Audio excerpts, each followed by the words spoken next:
네, 제가 오늘 준비한 내용은 코리아, 몽골이 전해준 고려의 일상입니다.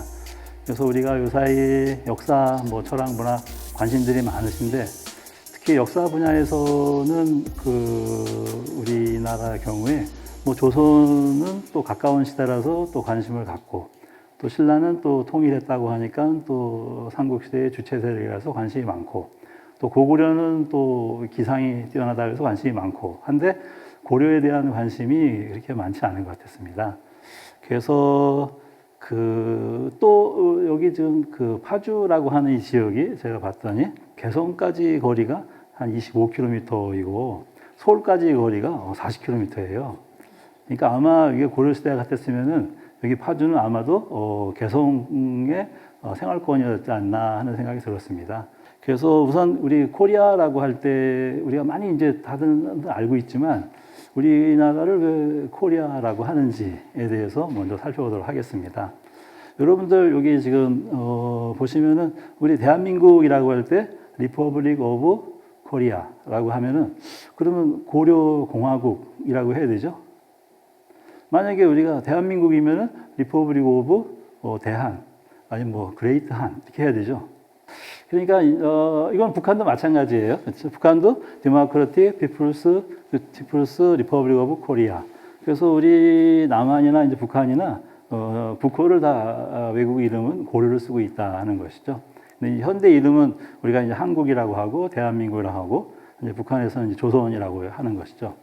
그래서 아마 꽤 오래전에 우리가 이제 남한하고 북한이 싸우지 않고 정상적으로 통일이 되었을 때 국호를 뭘로 해야 하는가라고 할 때 만약에 지금 같으면 우리가 북한을 압도하니까 한국을 해야지 해도 북한은 알았다고 할 텐데 북한은 조선이고 우리는 한국이니까 그러면 신라로 할 수는 없고 그렇죠? 고구려도 그렇고 아마 고려가 좋겠다라고 해서 한참 예전에 보면 통일 관련된 얘기가 나왔을 때 우리가 고려 연방공화국 이런 식으로 했었죠. 그렇죠? 그러면은 우리가 고려 이후에도 조선이 있었는데 왜 고려가 우리나라의 대표 지명이 되었을까? 나라 이름이 되었을까? 한번 생각해 볼 필요가 있습니다. 그리고 지도에 보시면은 왼쪽 그림은 이제 네이버 지도. 이제 네이버 지도는 이제 국내용이다 보니까는 우리가 대한민국이고 북한은 북한이라고 북한이라고 되어 있지만 우리가 구글 지도에서는 대한민국과 이제 북한은 정식 국호 이름으로 조선민주주의 인민공화국 이렇게 되어 있죠. 그래서 여기서 또 이런 점도 있습니다. 혹시 또 우리가 북한인데 봤더니 데모크라틱 하니까 조선민주주의인민공화국이라고 호칭을 달고 있는데 북한이 민주주의 국가인가요? 아니에요. 아니, 자기 이름에 민주주의 공화국이라고 했는데 그러니까 이런 거는 이해할 필요가 있습니다. 우리가 중국도 보면은 피플스 리퍼블릭 오브 차이나라고 하니까 민주주의다라고 하는 그 자체를 부정하는 나라는 없는 거예요. 그런데 이제 우리가 서방 나라하고 우리가 사회주의, 공산주의 국가를 생각하는 민주주의에 대한 개념이 약간 다르다. 그렇지만 우리가 이해할 것은 북한도 그렇고, 베트남도 그렇고, 그다음 중국도 그렇고, 정치적인 의미에서의 민주주의 그 자체를 부정하지는 않는다. 라고 하는 걸 이해할 필요 있습니다. 다만, 이제 사회 경제적인 의미에서 자본주의 국가이냐, 사회주의 국가이냐, 이런 차이가 있는 것이지, 민주주의를 부정하지는 않는다. 예. 고려 들어가기 전에 우리나라가 서양의 세계 지도에 제일 먼저 나온 때가 언제이냐면은 여기 보시는 것처럼 모로코의 지리학자 알 이드리시라고 하는 분이 세계 지도를 그렸습니다. 여기 오른편에 나와 있는 게 세계 지도인데 저거는 이제 거꾸로 돼 있어요. 그러니까 오른쪽에 쭉 늘어져 있는 곳이 아프리카이고 그 다음에 여기 이제 지중해가 있고 유럽이 있고 아시아가 있는 겁니다. 그러니까 저 왼쪽 구통에 점점이 이렇게 있는 부분이 바로 이제 확대한 부분이거든요. 그래서 신라를 이제 섬나라로 이제 표기하고 있어요. 그래서 대체로 한 13세기 때까지도 유럽이나 다른 외국에서는 우리나라를 섬나라로 인식하고 있더라고요. 그래서 여기 지금 저기 섬 6개에다가 보면은 저기 알신라, 그렇죠? 알신라라고 되어 있거든요. 그래서 알신라라고 할 때 그 AL이 이제 아랍어에서 정관사, 바로 그란 뜻이라고 합니다. 그래서 바로 신라라고 하는 표현이 처음 나온 것이 바로 알 이드리시의 세계 지도다라고 하는 겁니다. 그러면은 우리가 고려를 이제 코리아라고 표기하기 시작한 지는 언제냐라고 할 때 여기 보시면은 그 이탈리아의 루브르크의 그 중국 여행기에 거기 보면은 고려를 카우레라고 하였고 그 다음에 잘 아시는 마르코 폴로의 동방견문록에서는 카올리라고 했습니다. 그러니까 카오레나 카올리라고 한 거는 왜 그렇게 표현했냐 하면은 여기 그 한자어로 고려라고 하는 것은 현대 발음하고는 약간 다르겠지만 지금 현재 발음은 까올리라고 합니다. 까올리. 그러니까 그 이탈리아나 그 외국 사람들이 들었을 때 이제 까올리라고 하는 표현을 카올레나 카올리라고 이제 바꿨다라고 그렇게 듣고 옮긴 거라고 할 수 있죠. 그런데 이것이 대개 16세기 이후에 아랍 사람들 말고 이제 서양 사람들이 국호를 옮길 때 서양 사람들의 국호를 옮길 때 어떤 습관이 있냐면은 고대 이탈리아어, 라틴어 용법에 어느 용토를 표시할 때 끝에다 A를 붙이는 경향이 있습니다. 그래서 유럽에 가만히 보시면은 끝에 아자 붙은 나라들이 많죠. 그죠? 우리가 불가리아, 체코슬로바키아, 크로아티아, 또 뭐 있죠? 이탈리아도 그렇고 여러 개 있어요. 하여튼. 그래서 그 아 붙었다는 것이 거기에 지역이다라고 하는 거죠. 그때 바로 보시면은 이제 아랍 사람들까지만 해도 코리까지만 했었는데 그 유럽 사람들이 볼 때에는 코리의 동네라고 해서 코리아가 붙기 시작했다는 거죠. 그래서 여기 보시면은 되게 16세기에 가서는 여기 네덜란드의 반랭그렌의 아시아 지도에 보면은 저기 지금 전체 지도이고 저 오른쪽에 보면은 코리아라고 되어 있죠. 코리에서 코리아가 된 겁니다. 그러다가 이제 17세기에 들어서서 지금 한반도처럼 그려져 있죠. 이름은 코리아라고 되어 있고, 그렇죠. 일본이 있고 중국이 있고. 16세기, 17세기 이후부터는 우리 한반도를 코리아라고 했다. 아니 그러면은 1600년대라고 한다면 조선이 엄연히 있었다 했는데 왜 조선이라고 하지 않았을까라고 할 때, 그러니까 고려는 그만큼 대외 활동을 많이 했었기 때문에 유럽이나 아랍에 많이 알려져 있었고 조선은 그만큼 이제 문을 닫고 이제 쇄국 정책 하는 바람에 그냥 외국과 교류를 안 했으니까 아니 거기 뭐 나라 이름이 조선으로 바뀌었는지를 몰랐던 거죠. 그렇죠? 바로 이것이 오늘날까지 쭉 이어왔기 때문에 우리는 이제 코리아다라고 하는 겁니다. 그러니까 우리나라는 고려부터 서양 사람들이 인식하기 시작했다라고 할 때 중국에서는 가장 대표적인 왕조가 어디냐라고 하면은 진나라라고 할 수 있습니다. 진시 황제, 그렇죠? 그래서 기원전 221년에 이제 통일 왕조를 세웠다. 물론 이제 그 이전에 기원전 1000년 전, 2000년에도 왕조가 있었다고 하지만 그때는 이제 이런 통일된 왕조가 아니라 나눠져 있었기 때문에 최초로 통일 왕조 국가는 진나라로 칩니다. 그렇죠? 그래서 서양 사람들이 진나라부터 중국에 나라가 있구나라고 하는 걸 일으켰다는 거죠. 그럴 때 우리가 진이라고 부르는 그 발음이 중국어로는 진이라고 합니다. 진. 그래서 진에다가 A가 붙었으니까 바로 진의 나라, 진의 영토라는 뜻이 된 거죠. 그렇죠? 그래서 뭐 그런 설이 있고 또 다른 설은 중국은 또 비단의 나라이기도 하잖아요. 그래서 비단을 치나라고 했다는 거예요. 그래서 비단의 나라라고 하는 의미로 치나. 그래서 이제 친에서 그 영어식으로 차이나라고 불렀다는 거죠. 그래서도 우리가 차이나가 고유명사인 경우에 진나라라고 하지만 중국이라고 하지만 또 우리가 거기 그림 보시면 또 뭐가 있죠? 우리가 도자기를 차이나라고 하죠.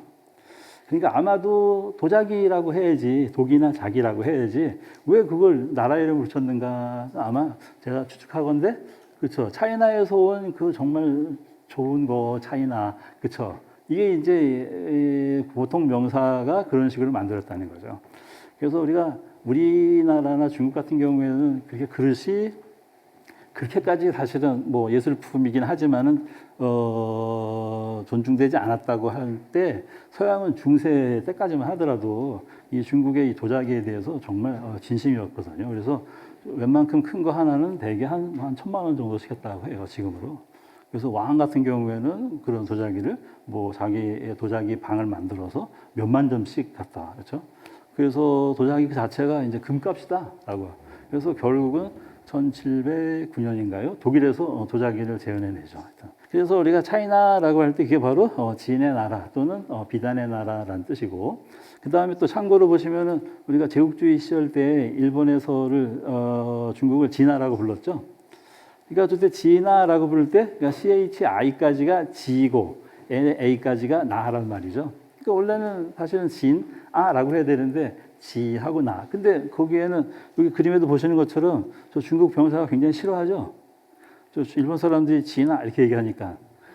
그래서 왜 지자는 우리가 지탱한다 할 때 지자이기도 하면서 이게 우리가 끄트머리란 가지란 뜻으로 쓰입니다. 나무 목자가 있는 거랑 같이.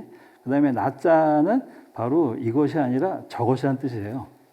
그러니까 일본 제국주의 시절 때 일본 사람들이 우리 덴노 우리가 세상의 중심이고 중국 얘네들은 저기에 있는 가지밖에 안 되는 놈들이다라고 하는 의미를 억지로 저렇게 만든 겁니다. 그래서 중국 사람들한테는 진화라고 하는 말씀은 안 됩니다. 싫어하죠.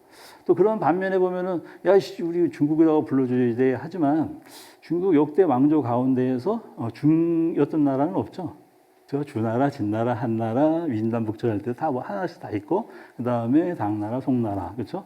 한 글자씩 돼 있다란 말이죠. 그러니까 저거는 고유명사가 아니라 세상의 중심인 나라예요라고 하는 거죠, 그렇죠? 이건 보통 명사입니다. 그러니까 저 말은 반은 맞고 반은 틀리다고 할 수 있죠. 왜냐하면 우리가 지구가 둥그러니까 세계 어디를 찍어도 다 중국이 아닌 데가 없는 거죠.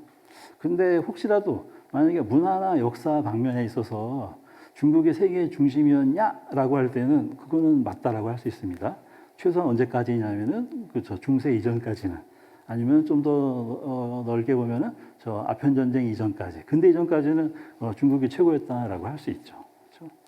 그러니까 중국 사람들은 자신들이 세계의 중심인 나라예요라고 하는 이런 중국. 그러니까 한나라 때에도 중국, 당나라 때에도 중국, 청나라 때도 다 중국이었다는 말이죠. 그래서 그 일본의 그 구구파들이 보면은 그렇죠. 중국이라는 말을 쓰지 말자 이렇게 표가 있어요. 그러면 중국을 세계의 중심이다라고 부르면은 우리는 그럼 변두리야 이거니까 중국이라는 말 쓰지 말자라고 하는 표도 있습니다. 그래서 그렇다고 해서 뭐 어떻게 써야 되냐라고 할 때 그러니까 뭐는 아니냐면은 우리가 중화인민공화국의 줄임 표현이 중국이 아니라는 거죠. 왜냐하면은 훨씬 전부터 우리가 중국이라고 했으니까 그렇죠. 그래서 우리 입장에서도 보면은 우리가 중국 이렇게 부르는 거는 뭐 할 수 없지만 그런 사정이 있다. 그럼 우리가 변두리예요라고 하는 것들. 그래서 바로 세상의 중심이면서 가장 화려한 민족 문화를 가지고 있다라고 할 때 그게 화라는 뜻이 화려하다는 뜻이거든요. 그래서 세상의 중심이면서 화려한 민족 문화의 나라. 이게 중화민족이라는 거죠. 그 다음에 또 그 요리는 뭐라고 하죠? 우리가 또 중화요리 이렇게 얘기하는 거죠. 그래서 중화라고 하는 말은 우리가 쓰기에는 그러니까 우리는 외국인이니까 약간 부적절한 측면이 없지 않아 있습니다.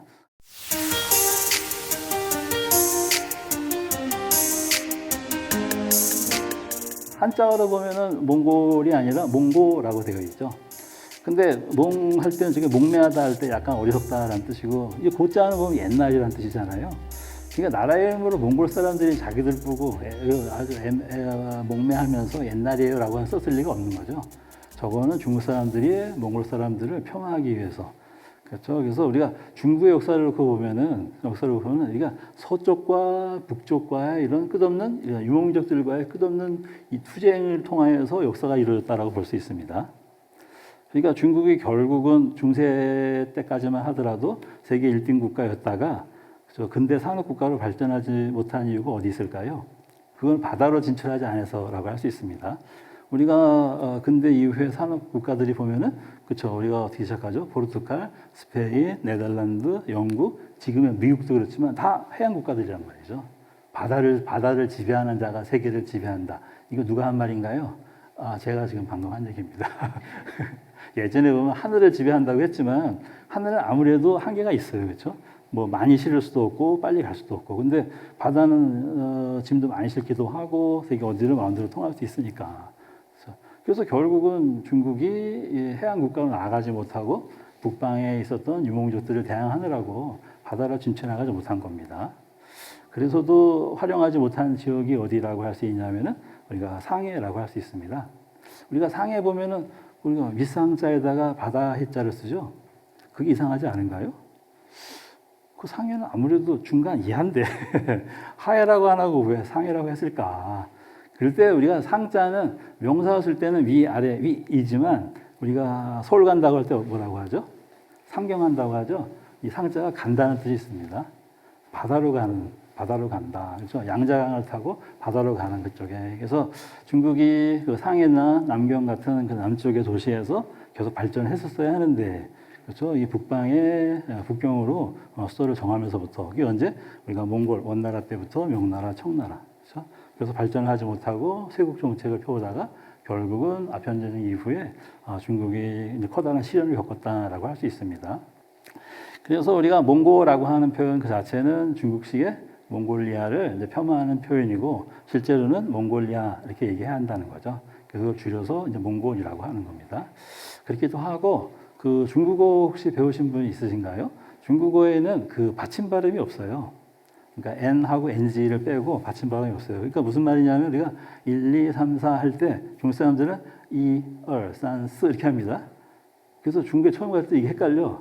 우리가 1 이렇게 얘기했는데 얘는 2라고 해. 얼씨 100원도 비싼데 200원이래. 그럴 때 그러니까 괜히 200원 주면 상인이 가만히 있죠. 오케이, 땡큐. 받침 발음이었습니다. 그러면 1 다음에 뭐가 있죠? 3, 4, 5, 6 할 때 6 기억 발음은 6 이렇게 발음해요. 그다음에 7도 치만 발음해요. 8들은 빠, 그다음에 9는 지오, 그다음에 10은 시 이렇게 발음해요. 받침 발음이 없어요. 그렇죠? 그래서 몽골이라고 할 때 왜 골이 리을이 빠졌냐? 그건 중국어 발음이 그렇다. 예, 그 얘기는 앞으로 한 2시간 더 필요하기 때문에 여기서 마치겠습니다. 하여튼 그래서 그 몽골이 결국은 이제 원나라로 이제 이름을 바꾸죠. 다시 말씀드리겠습니다. 그런데 우리가 역사적으로 볼 때 우리가 중국이 육지를 맞대고 있는 유일한 나라라고 할 수 있죠. 근데 우리가 대개 이제 중국 문화권에 있다 보니까는, 또는 이제 중국에 요새는 근데 또 많이 분위기가 바뀌긴 했는데 중국에 대해서 굉장히 이제 긍정적인 생각을 가지고 있는 사람들이 많습니다. 그런데 우리가 역대로 중국이 통일의 큰 제국으로 만들어졌을 때 보면은 항상 우리를 침략하는 그런 경향이 있어요. 그래서 우리 여러분들 여기 만약에 우리가 기자조선이라는 말 들어보셨나요? 그걸 만약에 들어보셨다는 분들은 연식이 오래되신 분이고 요새는 기자조선이라는 표현을 교과서에서 안 써요. 그래서 우리가 기원전 1000년대쯤에 주나라가 들어설 때 그 은나라의 왕족이었던 이가 기자였었는데, 이 기자가 조선으로 왔다. 그래서 단군 조선을 이어오던 고조선이 기자조선이 됐다라고 하는 그 기록들이 중국에 있어요. 그러니까 이거 언뜻 보면은 우리나라 역사에서 그런 중국 사람이 와서 우리 왕조를 대체한 거네. 그렇죠. 우리가 늘 얘기하는 거 그거 있잖아요. 우리가 뭐 일제 식민지도 겪고 뭐 병자호란도 겪고 했지만은 외래 민족이 들어와서 우리 왕조를 교체한 적은 없다. 이걸 이제 자랑 삼아 얘기 많이 하는데, 아니 시작부터 이게 뭐야 이거 기자조선이. 그래서 현재 우리 국사학계에서는 기자조선을 부정합니다. 그때도 그러니까 어쨌든 중국의 기자라고 하는 이가 나라가 망하면서 무리를 이끌고 와서 우리가 단군조선을 물리치고 기자조선을 세웠다라고 하는 거예요. 그리고 그 다음 시대 때가 우리가 진나라가 있고 한나라가 들어서면서 또 그 중국의 연나라라고 하는 지역에서 일부의 무리, 누가 하냐면 위만입니다. 그분. 그래서 위만이 들어와서 기자조선을 대체한다라고 하는 얘기가 있습니다. 그래서 그걸 위만조선이라고 합니다. 그러니까 이번에는 연나라 사람이 왔어. 그러면 이거 빼도 박지 못하네라고 싶은데, 우리 국사학계에서는 그 위만이라는 사람이 원래 연나라 사람이 아니라 고조선 사람이었는데 연나라에 갔다가 그냥 온 거다. 왜냐하면 그건 너무나 자료가 많으니까. 그리고 시기로 봐서도 기원 전후 때, 기원 100년대 이때니까. 하여튼 그렇습니다. 그러면서 위진남북조 같은 중국의 혼란기 때에는 우리한테 뭐 해코지를 못 하다가, 그래서 결국은 우리가 수나라가, 그렇죠. 우리 수나라 잘 알고 있죠. 수, 문제, 양제, 뭐 100만 대군이 왔다라고 해서 결국은 고구려를 침략하다가 오히려 멸망을 하고, 당나라 들어섰을 때는 당태종이 또 30만 명 데려와서 또 고구려를 공격하다가 야씨 안 되겠다 싶어서 그냥 진작에 물러가고, 그렇죠. 그 다음에 또 어디죠? 그러니까 송나라 때, 우리가 오늘 송나라 원나라 할 텐데, 송나라 때는 군사력이 약했기 때문에 다른 나라를 쳐들어갈 수가 없었습니다. 그리고 우리가 오늘 하게 될 원나라의 경우에는 결국은 몽골족이지만 몽골족들이 30년 동안 대몽 항쟁을 겪고 결국 우리가 항복을 하고 100여 년 동안 우리가 예전에는 이제 복속기라고 했었는데, 그 너 좀 강하다. 그냥 간섭기로 하자. 그래서 요새는 원간섭기라고 합니다. 그리고 조선시대에 와서는 조선시대 때는 그래도 우리를 도와준다고 해서 임진왜란 때 도와줬었고 또 우리 그쵸 조선시대 때 병자호란 같은 경우에는 또 우리에게 커다란 치욕을 안겨준 것도 있고 그다음에 가장 최근은 우리가 유교에 중국군들이 참전했다라고 하는 것이 그러니까 우리가 중국이 문화나 역사 방면에 있어서는 우리에게 많은 이런 문화적인 영향을 많이 끼쳤지만 지금 봤더니 정치적인 의미에서 볼 때 특히나 언제 중국이 대국으로 통일이 되었을 때 그래서 우리에게 많은 이런 압박을 줬다라고 하는 겁니다. 그런데 우리가 오늘 다룰 것은 그 가운데에서 바로 이제 원나라 그렇죠? 그래서 그러면 몽골족들은 왜 우리나라까지 쳐들어왔나라고 할 때 몽골은 보면은 만주가 있고 중국이 있고 훨씬 멀리에 떨어져 있었는데 그렇죠? 그들이 왜 고려까지 쳐들어왔을까라고 할 때 보시면은 아까도 말씀드린 것처럼 중국이 통일하면 특히 한나라나 당나라 이렇게 통일이 되면은 우리가 나라가 통일이 되면은 그 통일을 한 입장에서 황제 입장에서 볼 때는 뭐가 제일 걱정일까요? 뭐가 제일 걱정이냐면은 자기를 도와서 왕조를 세워준 사람들이 제일 걱정이에요. 그러니까 새로운 왕조를 세웠는데 거기에 뭐 10만, 20만 명 되는 그죠 혁명군들이 있을 거 아닙니까? 그럼 이 사람들은 야 우리가 내가 목숨 걸고 지금 새로운 왕조를 세웠으니까 내가 뭐 어디 군수라도 한 자리 하는 거 아니야라고 하는 식의. 그 나라 세워졌으니까 이제 전쟁을 할 필요가 없으니까 그럼 황제가 야 이제 전쟁 끝났으니까 병사여로 집에 들어가서 농사 지으세요. 그러면 네 하고 가겠냐란 말이죠. 안 가죠. 그렇다고 해가지고 다 잡아들일 수는 없고 그때 바로 뭐가 필요하냐면 그렇죠 외국으로 침략 전쟁이 필요한 겁니다. 그래서 나가서 싸워서 이기면은 다행. 왜 거기서 또 나눠 먹을 게 있으니까 그렇죠 가서 패배하면 다행. 왜냐하면은 자기를 위협하는 세력들이 없어지니까. 안 좋은 경우는 얘들이 나가서 졌는데 또 국내에서 반란이 일어나가지고 또 망해. 대표적인 나라가 수나라죠. 그렇죠. 그러니까 우리가 임진왜란 때에도 도요토미 히데요시가 일본의 정부시대를 통일을 하고 나서 이 사무라이들을 어디다 처치할 데가 없었던 겁니다. 그래서 조선을 거쳐 명나라, 인도까지 가자. 그래서 병력을 소진해 버렸다라고 할 수 있습니다. 그런데 몽골군이 지금 보시면은 그러니까 우리가 한나라도 그렇고 당나라도 그렇고 저 전쟁 통일을 마치고 나라를 세우고 나서는 외국 침략 전쟁이 벌리는 이유가 그런 데였었는데 송나라에 들어서서 송나라를 세웠던 조광요는 자기가 장군이었으면서 자기가 일종의 친위 구테타를 일으켜서 이제 황제가 됩니다. 그래서 자기가 황제가 되고 나니까 제일 걱정되는 게 내 밑에 있는 장군들이 걱정이 돼. 그래서 얘들은 내가 믿을 수가 있는데 얘들보다 그 아래에 있는 애들이 또 걱정이 되는 거야. 왜냐하면 우리 장군님이 또 황제가 돼야 나도 한 단계 올라가니까. 그래서 조광요는 그걸 어떻게 해결하냐면 일종의 무력으로 해결하지 않고 잔치를 한번 벌입니다. 내가 장군들은 내가 정말 믿는데 장군들 부하들이 걱정이다. 이거 어떻게 하실까요? 할 때 장군들이 알아듣고 사직하고 다 고향으로 내려갑니다. 평화롭게 끝나. 끝나. 그런데 이제 자기 동생하고 암투 때문에 이제 이건 설입니다. 동생에게 이제 도끼 맞아서 죽죠. 그러면서 당나라 때도 그렇고 한나라 때도 그렇고 나라가 망하게 되는지 뭐냐라고 할 때 이 장군들의 세력이 세지면서 밀란도 일어나고 반란도 일어나고 그래서 장군을 없애야겠다. 과거 시험에서 무과 시험을 보지 않습니다. 아니 그럼 그 장군들은 어떻게 하냐 할 때는 그 문관들 가운데에서 그 힘세 보이는 애를 이제 시키고 장군 시켜줘도 실제로 병력은 안 주고 저 북방에 있었던 여러 민족들이 뭐 거란족, 여진족, 뭐 헬라 다 있을 때 이게 중국이 통일이 됐네. 그럼 저것들이 또 우리 쳐들어올 텐데 우리 손바주로 쳐들어올 텐데 큰일 났다 싶었는데 송나라가 들어서고 나서는 소식이 없어. 왜 그러냐 했더니 태조가 이 문치주의 무인들을 안 좋아하기 때문에 무인들을 안 뽑는다. 그래서 군대가 너무 약하다라고 했던 거예요. 그러니까 북방에 있었던 유목민족들이 저기 보시는 것처럼 저 요나라 그 거란족들이 이제 중국이 힘이 약하다는 걸 보고 계속 쳐내려온 거예요. 이렇게. 그래서 쳐내려오면서 우리가 저기 표시에는 요라고만 되어 있죠. 그 다음에 봤더니 요가 가고 그 다음에 만주에 있었던 여진족들이 이제 커진 것이 바로 금나라입니다. 그리고 금나라가 가고 그럼 우리 이번 우리 차례다라고 했던 것이 더 위에 있었던 몽골족들이 바로 원나라를 만든 거죠. 그래서 우리가 유럽과 아시아를 거쳐서 아마 역사에서 전무후무 그렇죠? 유럽의 경우에는 거의 뭐 폴란드까지 유라시아 제국을 건설한다라고 하는 겁니다. 그러니까 우리가 역사에 있어서 이게 우연은 없다 이렇게 얘기하는데 만약에 송태조가 아이치 우리 중국은 우리 한날 때도 그렇고 당날 때도 그렇고 우리가 대국이니까 군대를 키워서 저 북방에 있는 저 유목적들을 그냥 눌러줘야지 이랬었으면은 그냥 그런 단계로 쭉 갔을 텐데 그렇죠. 송태조가 이 문치주의를 실시하는 바람에 북방의 이민족들이 저렇게 대단위로 커진 겁니다.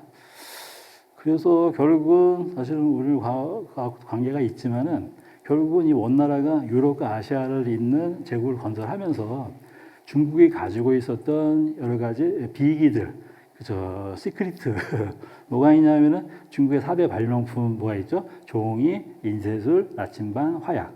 그리고 중국의 대표적인 상품 우리가 실크, 비단과 그다음에 도자기. 그리고 결국 마지막에 뭐죠? 우리가 아편 전쟁 때 나왔던 차. 이런 것들이 자유스럽게 유통하게 되었다고 할 수 있습니다. 특히 그런 4대 발명품을 가지고서 종이하고 인쇄술은 어떻죠? 그러니까 유럽은 중세 때까지만 하더라도 어둠의 시기죠. 그래서 결국은 종이 인쇄술을 가지고 유럽이 학문과 지식이 발달하면서 산업이 발달하는 계기가 된 거죠. 그래서 우리가 시장이 커지면은 어떻게 해야 되죠? 자본주의에서 물건을 많이 팔아야 되니까. 그래서 중세 유럽에서는 당시까지만 하더라도 저 나침반이 남북을 가리키는 걸 몰랐다는 거예요. 그래서 중국의 나침반을 보고 먼 바다로 나가기 시작했다는 거예요. 그래서 콜럼버스가 아메리카를 갈 수 있었던 이유가 바로 나침반이 있었기 때문에 간 겁니다. 그래서 갔더니 거기에 원주민들이 있어. 그 원주민들은 어떻게 해야 되죠? 그렇죠. 우리가 화약 무기로 제압을 하는 겁니다. 그렇죠. 그래서 이 종이, 인쇄술, 나침반, 화약 이 4대 발명품이 바로 이제 근대 산업 국가로 발전하게 한 제일 중요한 발명품들이다라고 합니다. 그래서 중국 사람들은 이거를 보고 그렇지 역시 이 중국 사람들이 옛날부터 좋은 발명 많이 했어라고 얘기하지만 과연 중국 사람들은 그 옛날부터 다 가지고 있었었는데 그걸 왜 계속 발전하지 못했을까라고 하는 것. 예, 그런 의미에서 이 몽골의 원나라가 아주 세계사적으로 중요하다. 왜냐하면 동서문명의 교류를 확실하게 할 수 있는 그런 계기를 만들었기 때문이라고 할 수 있습니다. 그 다음에 또 하나 보면은, 원래 요 나라는, 원래 족속 이름은 거란족입니다. 그 다음에 금나라는 여진족. 그 다음에 원나라는 몽고족. 근데 저들이, 우리도 나라 커졌으니까 이름 바꿔야지! 라고 하면서 요 나라, 금나라, 원나라로 바꿨죠. 그래서 가만히 보면은, 중국의 왕족 이름들이 보면은, 우리가, 이거 너무나 쉬운 힌트인데요. 우리가 주나라, 진나라, 한나라, 그 다음에 위나라, 진나라 이렇게 있고, 그 다음에 수나라, 당나라, 송나라, 원나라, 명나라, 청나라. 그래서 글자가 한 글자이죠. 그러고 보니까 중국의 주변에 있는 나라들 보면은 우리나라도 조선이 있고, 고려가 있고, 신라가 있고, 백제가 있고, 그 다음에 고구려 있지 않냐 싶지만 원래 고구려는 고려라고 불렀었었는데 나중에 왕건의 고려하고 구분하기 위해서 그건 고구려라고 하는 겁니다. 원래는 고려였다. 그 다음에 우리가 마한, 진한, 변한, 옥조, 동해, 부여, 바라. 고조선의 경우에는 그거는 원래는 우리가 그 고조선이 세 단계예요. 그러니까 당군조선, 그다음에 기자조선, 위만조선 이렇게 볼 때 원래는 그때 바로 당군조선을 고조선을 했던 거예요. 근데 이후에는 되게 이성계의 조선하고 구분하기 위해서 고조선이라 했다 하는데 요새는 일반적으로 이렇게 다 알고 계시죠. 어쨌든 이성계의 조선이 있고 당군의 고조선은 그냥 조선은 고조선 이렇게 부르는 겁니다. 그러니까 또 우리가 돌골 여제 하는 것처럼 여기에는 뭐가 있냐면은 그렇죠. 우리가 이 중원의 바로 대표적인 나라, 바로 이 넘버원이라고 하는 한 글자 국호를 가져야 한다라고 하는 것이 이런 황제의식을 거기서 가지고 있었다라고 하는 걸 알 수 있습니다. 근데 그런 의미에서 우리가 오늘날 중국은 그래서 중국 아니냐 싶지만 그건 아니라고 했죠. 그랬더니 중화인민공화국이라고 이름을 그러니까 지난 수천 년 동안 가지고 있던 그렇죠. 이 한 글자 국호를 과감하게 탈피한 거라고 할 수 있죠. 그 대신에 우리가 중화라고 하는 말과 말씀드렸던 것처럼 세상의 중심이면서 가장 화려한 민족 문화를 가지고 있고 그 다음에 인민이라고 하는 말은 무슨 뜻이 있을까요? 인민이라고 하는 말은 평등하다는 뜻이 있습니다. 그래서 약간 예민하지만 우리가 예전에는 계급사회였으니까 지배계급으로서의 인과 피지배계급으로서의 민들을 다 함께 아우르는 그래서 평등이라는 뜻이 있어요. 그렇죠? 그래서 우리가 민주주의라고 할 때 우리가 자유와 평등 이념 가운데에서 사회주의에서는 평등을 중시하죠. 그래서 그것이 바로 평등을 중시하는 민주주의다라고 하는 거예요. 그래서 그런 반면에 그래서 예전에도 한창 이런 논란이 있었습니다. 야, 중국도 공화국하고 민주주의하고 북한도 민주주의 한다고 하는데 우리 민주주의는 무슨 민주주의다? 자유와 평등 가운데에서 자유를 중시하기 때문에 자유민주주의라고 해야 된다라고 하는 논의가 한참 있었죠. 근데 이게 사실은 뭐 일종의 이제 군더더기인 것이 뭐냐면은 민주주의라고 하는 그 말 자체가 자유와 평등을 이념으로 삼는 정치 체제인데 거기다가 자유를 또 붙이면은 자유 해놓고 자유 평등을 민주주의 이념으로 삼는 이렇게 말이 안 되니까 그냥 민주주의 하라면 된다라고 하면서 그게 이제 교과서에 실나 많이 하다가 이제 흐지부지 됐죠. 그래서 일반적으로 우리가 사회주의과에서는 사회민주주의 이렇게 얘기하는 거죠. 인민민주주의 이렇게 얘기하는 겁니다. 그래서 평등을 중시하는 민주공화국이다라고 해서 중화인민공화국 이렇게 얘기하는 거라고 할 수 있죠. 그래서 그래서 대체로는 우리나라에서는 대체로 전에 지난번 강의에서 말씀드렸었는데 대체로 우리 민족은 어디에서 왔다고 하죠? 우리가 뭐로 알 수 있냐면은 우리가 인류는 아프리카에서 탄생했다고 하잖아요. 그래서 뭔가 먹을 거 필요해서든지 살기 위해서 전 세계로 퍼져나갔다라고 할 때 인류라고 할 수 있습니다. 그러면서 흑인종, 황인종, 백인종이 나눠지고 그런 사람들이 특정한 지역에 모여 살면서 민족이 형성된다고 할 수 있죠. 그러면서 그들의 언어가 형성이 된다라고 할 수 있습니다. 그래서 우리의 한국어는 뭐라고 하죠? 우랄 알타이어라고 하잖아요. 그래서 세계는 전문 학술 용어에서는 우랄 알타이어라고 하는 말은 없다고 합니다. 우라로면 우라로, 알타이어면 알타이어. 근데 우랄 산맥하고 알타이 산맥이 같이 있어. 아이씨, 우라로 같기도 하고 알타이어도 같기도 한데, 야, 그냥 우랄 알타이어라고 하자라고 해서 그냥 우랄 알타이어라고 한 겁니다. 그러니까 현재 우리의 직접적인 민족의 조상들은 아마도 아프리카에 탄생이 되어서 우랄 알타이 산맥 근처에 살다가 바이칼 호수를 건너서 한반도로 오고 또 일부가 일본으로 가고 일부는 저 알래스카를 건너서 아메리카로 갔을 가능성이 있다라고 하는 거죠. 제가 볼 때에는 거의 신라가 삼국을 통일하기 이전까지만 하더라도 우리는 중국 문화권이 아니라 이 중앙아시아의 유목 문화권이었었다라고 봐야 한다는 거예요. 그런데 이제 김춘추가 당나라에 가서 구원병을 요청하면서부터 그래서 야 그러면 니들은 우리가 군대 보내주면 뭐 하려냐라고 할 때 우리가 왕이든지 중국의 문물을 우리가 적극적으로 받아들일게요라고 합니다. 그래서 삼국이 통일되었다라고 한 그 시점부터 우리가 이제 중국 문화에 아주 깊숙이 편입하기 시작했다라고 하는 겁니다. 그러니까 우리가 중국 문화권이 된 지는 이제 한 1500년 정도밖에 되지 않았다라고 하는 겁니다. 예. 그래서 그 가운데 또 대표적인 분이 고려시대의 왕권을 강화했던 분이 바로 광종이죠. 광종. 그래서 이제 왕건의 아들이면서 네 번째 왕이면서 그래서 자기가 왕권을 강화하기 위해서 했던 그 여러 정책 가운데 대표적인 것이 바로 과거제도라고 할 수 있죠. 그래서 우리가 과거제도라고 하는 것이 그래서 정말 특별한 것이 우리가 관료를 뽑을 때 옛날 왕조 시대 때에는 그냥 그 계급이 다 정해져 있으니까 야 네가 도지사하고 네가 시장하라 하면 되는데 그걸 시험을 봐서 뽑았다라고 하는 거. 그러니까 귀족 사회에서 관료제 사회로 갔다라고 하는 겁니다. 그래서 서양 사람들이 처음에 그걸 보고 나서는 정말 이상적이다. 왜냐하면은 그 귀족 집안의 자제가 그렇죠 다 훌륭하지 않을 가능성이 많잖아요. 그렇죠. 그런데 그 가운데에도 또 시험을 봐서 뽑았다고 하니까. 그래서 어찌되었든지 간에 유능한 인재를 고급 관료로 삼기 위해서 과거 제도를 실시한다라고 하는 명분은 있었지만 그 전에 귀족 제도라는 건 그렇죠. 그래서 어디 자리에 뭐 군수 한 자리 났으면은 왕이나 황제가 함부로 할 수 있는 게 아니라 이제 신하들에게 물어보겠죠. 야 저기 지금 양평에 군수 자리 하나 났는데 누굴 보내면 좋을까?라고 하면은 김대감이 당연히 우리 아들 보내면 좋겠지만 미안하니까 이대감 아들이 훌륭합니다요 하겠죠.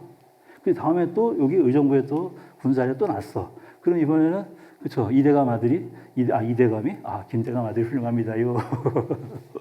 이 말이 이제 문벌 귀족들이 이제 황제를 마음대로 하는 거라고 할 수 있죠. 그렇죠?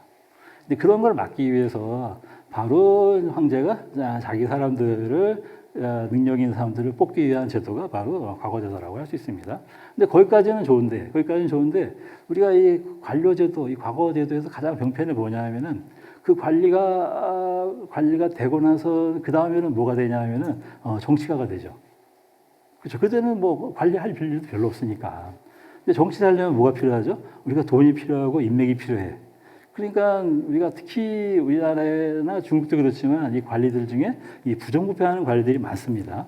뭐 서양에도 없지 않아 있지만. 근데 황제 입장에서 볼 때에는 제가 저 군수 보냈더니만 저기서 부정부패를 하네라고 할 때 불러와서 처벌하지 않습니다.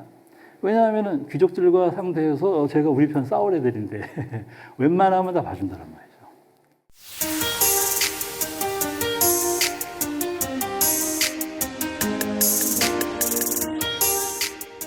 중국은 송나라 때 군대가 너무 이제 약해지다 보니까 북방의 인족들이 막 쳐들어와.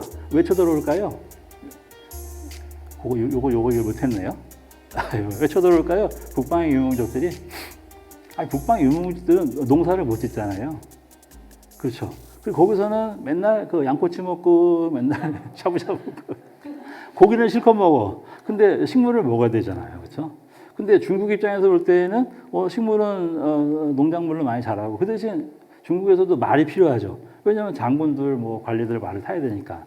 그러니까 우리가 정상적으로 볼 때는 그러면 중국의 농작물 식물하고 저 유목민족들이 가지고 있는 고기하고 무역을 하면 되는데 특히 유목민족들은 자기들이 워낙 싸움을 잘하니까 자기는 물건 우리 양이 귀한데 쟤들 왜 주냐 자기네들은 가서 가져오면 된다 이런 생각을 합니다. 그래서 우리가 지금 봄이지만 우리가 천고마비의 계절이 왔다라고 하는 건 우리가 어떤 의미일까요? 하늘이 높고 말이 살찐다라고 할 때 하늘이 높으면 말이 살찌나요? 그래서 이제 보면 난 물만 먹고 살쪄 이런 사람이 있잖아요. 하늘이 높다라고 하는 건 가을이라는 뜻입니다. 그 말은 뭐냐면은 유목민족들이 중국에 와서 곡식을 침략해 갈 때에도 봄이나 여름에 오면은 가져갈 게 없어. 왜냐하면 그때는 농사가 이제 풍부하지 않으니까 무슨 그냥 우리가 요즘 뭐죠? 그냥 보릿고개니 뭐니 겨우 옮기다가 해서 가을 돼서야 조금 이제 먹게 되는 건데 그러니까 농사가 다 끝난 다음에 온다란 말이죠. 근데 말이 살찐다라고 하는 거는 그래서 뭐 농작물을 가져가서 말 먹이냐 이거보다는 그렇죠. 이미 집에 가지고 있었던 곡식들을 말에게 다 먹인다는 뜻입니다. 왜냐하면 가서 가져오면 되니까. 그렇죠. 그러니까 결국 마비한다는 말은 무슨 뜻이다? 전쟁 준비한다는 뜻입니다. 그러니까 우리가 어느 날에는 아이고 하늘이 높고 정말 풍요의 계절이 왔다. 그래서 천고마비의 계절이에요. 이런 얘기를 정말 덕담처럼 하지만 옛날에 했으면 곧 또 유목민족들이 우리 식량 뺏으러 또 오겠구나라고 하는 이제 공포의 언어라고 할 수 있습니다. 또는 중국에서도 그거 대비하기 위해서 또 역시 전쟁 준비를 한다는 뜻입니다. 그렇죠? 그래서 늘 이렇게 부닥쳐 썼었는데 아까 그 송태조의 경우에는 이제 무관들을 안 키우다 보니까 그렇죠. 유목민족들을 견뎌낼 수가 없었던 겁니다. 그러니까 처음에는 어떻게 해결했을까요? 그냥 돈을 주든지 비단을 주든지 이런 식으로 이제 해결을 하다가 결국은 지금 원나라 때에 가서는 아예 중국이 멸망해 버린 거라고 할 수 있습니다. 그러니까 우리는 논란이 있지만 어떤 논란이냐? 외래 민족이 우리나라에 와서 왕조를 대신하는 적이 있었냐 없었냐 논란이 많지만 중국은 아예 그렇죠 한족이 여기서 문을 닫고 몽골족들이 그렇죠 중국 대륙을 차지하는 원나라를 이뤘다라고 할 수 있습니다. 이제 그랬는데 결국은 명나라 잠깐 또 한족의 나라로 있다가 또 여전족이 또 들어와서 청나라가 이루어지고 이제 우리 고려의 경우에는 봤더니 그러니까 문관 우대의 시대고 그래서 이제 무관들은 어떻게 뽑았냐라고 할 때 그냥 심 잘 쓰는 애들 좀 모아서 봤더니 싸움 잘하네 그럼 장군 시켜주고 뭐 이런 식이에요. 그렇죠? 그리고 집안이 좋네 그럼 장군 시켜주고 그런데 이제 문관을 너무 우대하다 보니까 여러분 잘 알려져 있는 것처럼 무신들이 이제 문관들에게 이제 그 무시당하고 대접을 제대로 못 받고 하면서 이제 무신들이 이제 난리를 일으킨 거라고 할 수 있습니다. 그것이 이제 무신의 난이라고 할 수 있습니다. 그래서 제일 유명한 그 사건 중에 하나가 1144년에 김돈중은 우리 김부식 아시죠? 삼국사기를 쓴 김부식의 아들이에요. 그래서 이제 문관이었었는데 그때 정중부 장군의 그 야외 활동하는데 장군이 그때 수염이 아주 멋있었던 모양이에요. 그 수염을 이렇게 태운 거야. 아유 장군 수염이 곱구려 하면서 얼마나 모욕적이겠어요. 그래서 그때 막 김돈중이 잡아서 막 때리고 김부식이는 정중부 저거 어떻게 해야 된다 말해야 된다는데 너 왕이 그러지 말라고 또 잘못한 건 김돈중이 했으니까 그런 사건도 벌어지고 또 1170년에는 바로 문관 할례라고 하는 문관이 저 이송이라고 하는 저 대장군이 있어요. 그래서 대장군이 그때 우리가 수바키라고 하는 것이 이게 마치 이제 태권도 이렇게 대련하는 거였거든요. 근데 대장군이라도 나이가 많으니까 젊은이들한테 당할 수가 없잖아요. 그랬더니 한류가 뜩 나오더니 아니 이게 대장군이라는 분이 그 이렇게 힘 못 쓰면 됩니까? 하면서 딱을 빡 쳐가지고 무신의 난이 일어난 겁니다. 그래서 주변에 있었던 문신들 다 죽이고 다 죽이고. 그러니까 이제 중국은 외침에 의해서 나라가 망하고 우리 고려의 경우에는 그렇죠 무신의 난이 일어나서 바로 이제 문관들이 다 몰살이 당하는 그런 상황에 다다른 거라고 할 수 있습니다. 그래서 만약에 이때 그 몽골이 이 당시에 이제 무신의 난이 일어났을 때 서들어오게 된 거고 만약에 이때 무신난이 그러니까 몽골이 쳐들어오지 않았다면은 아마 왕조가 바뀌었을 가능성도 있어요. 뭐 무신들이 권력을 다 가지고 있으니까 그렇죠. 그런데 지금 여기 보시면은 저 사람이 이제 쿠빌라이입니다. 저 쿠빌라이가 이 몽골이 목표는 이제 남송 송나라였었는데 그렇죠. 송나라였었는데 고려를 왜 쳐들어오냐면 우리가 지난번에 거란과의 전쟁도 마찬가지입니다. 사실은 고려에 관심이 있었던라기보다는 송나라를 치려고 했었는데 혹시 송나라까지 깊이 쳐들어갔을 때 우리가 송나라하고 고려가 친하니까 이 고려가 이제 이 후방에서 또 송나라를 도와주면 안 되기 때문에 먼저 이제 고려를 한번 진것이 제압을 하고 이제 송나라를 치러 가는 거죠. 그래서 몽골도 마찬가지입니다. 송나라를 치기 전에 고려를 그러면서 제가 30년 동안 계속 때마다 이제 고려에 와서 한번 슥 노략질해 가고, 슥 노략질해 가고. 근데 이제 우리 교과서에서는 저때 그래서 우리가 무신 정권이 강화도로 수도를 옮겨서 그래서 강화도 앞에 물살이 너무 세기 때문에 몽골군들은 육군이기 때문에 거기를 못 넘었다라고 하지만 저 몽골군이 사실은 강화도 일부러 넘어갈 필요가 없었기 때문에 안 넘어간 거지. 정말 꼭 갔으면은 강화도하고 그 김포 그 사이에 그냥 흙이라도 묻어서 가려면 가는 건데. 그러니까 고려 정부는 강화도에 가 있었고 그냥 몽골군들은 고려 전체를 다니면서 약탈하고 가고 그리고 고려의 무신 정권들은 나와서 제대로 싸우지 않습니다. 이거는 정말 부끄러운 일이라고 할 수 있죠. 그렇죠?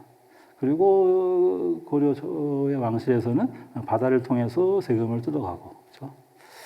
근데 그런 것이 이제 계속 이어지다가 약 30년 동안 이어지다가 더 이상 지금 계속 몽골군은 쳐들어오고 여기 이제 무신 정권들은 저러고 있고 하기 때문에 결국 이제 항복을 하죠. 그렇죠?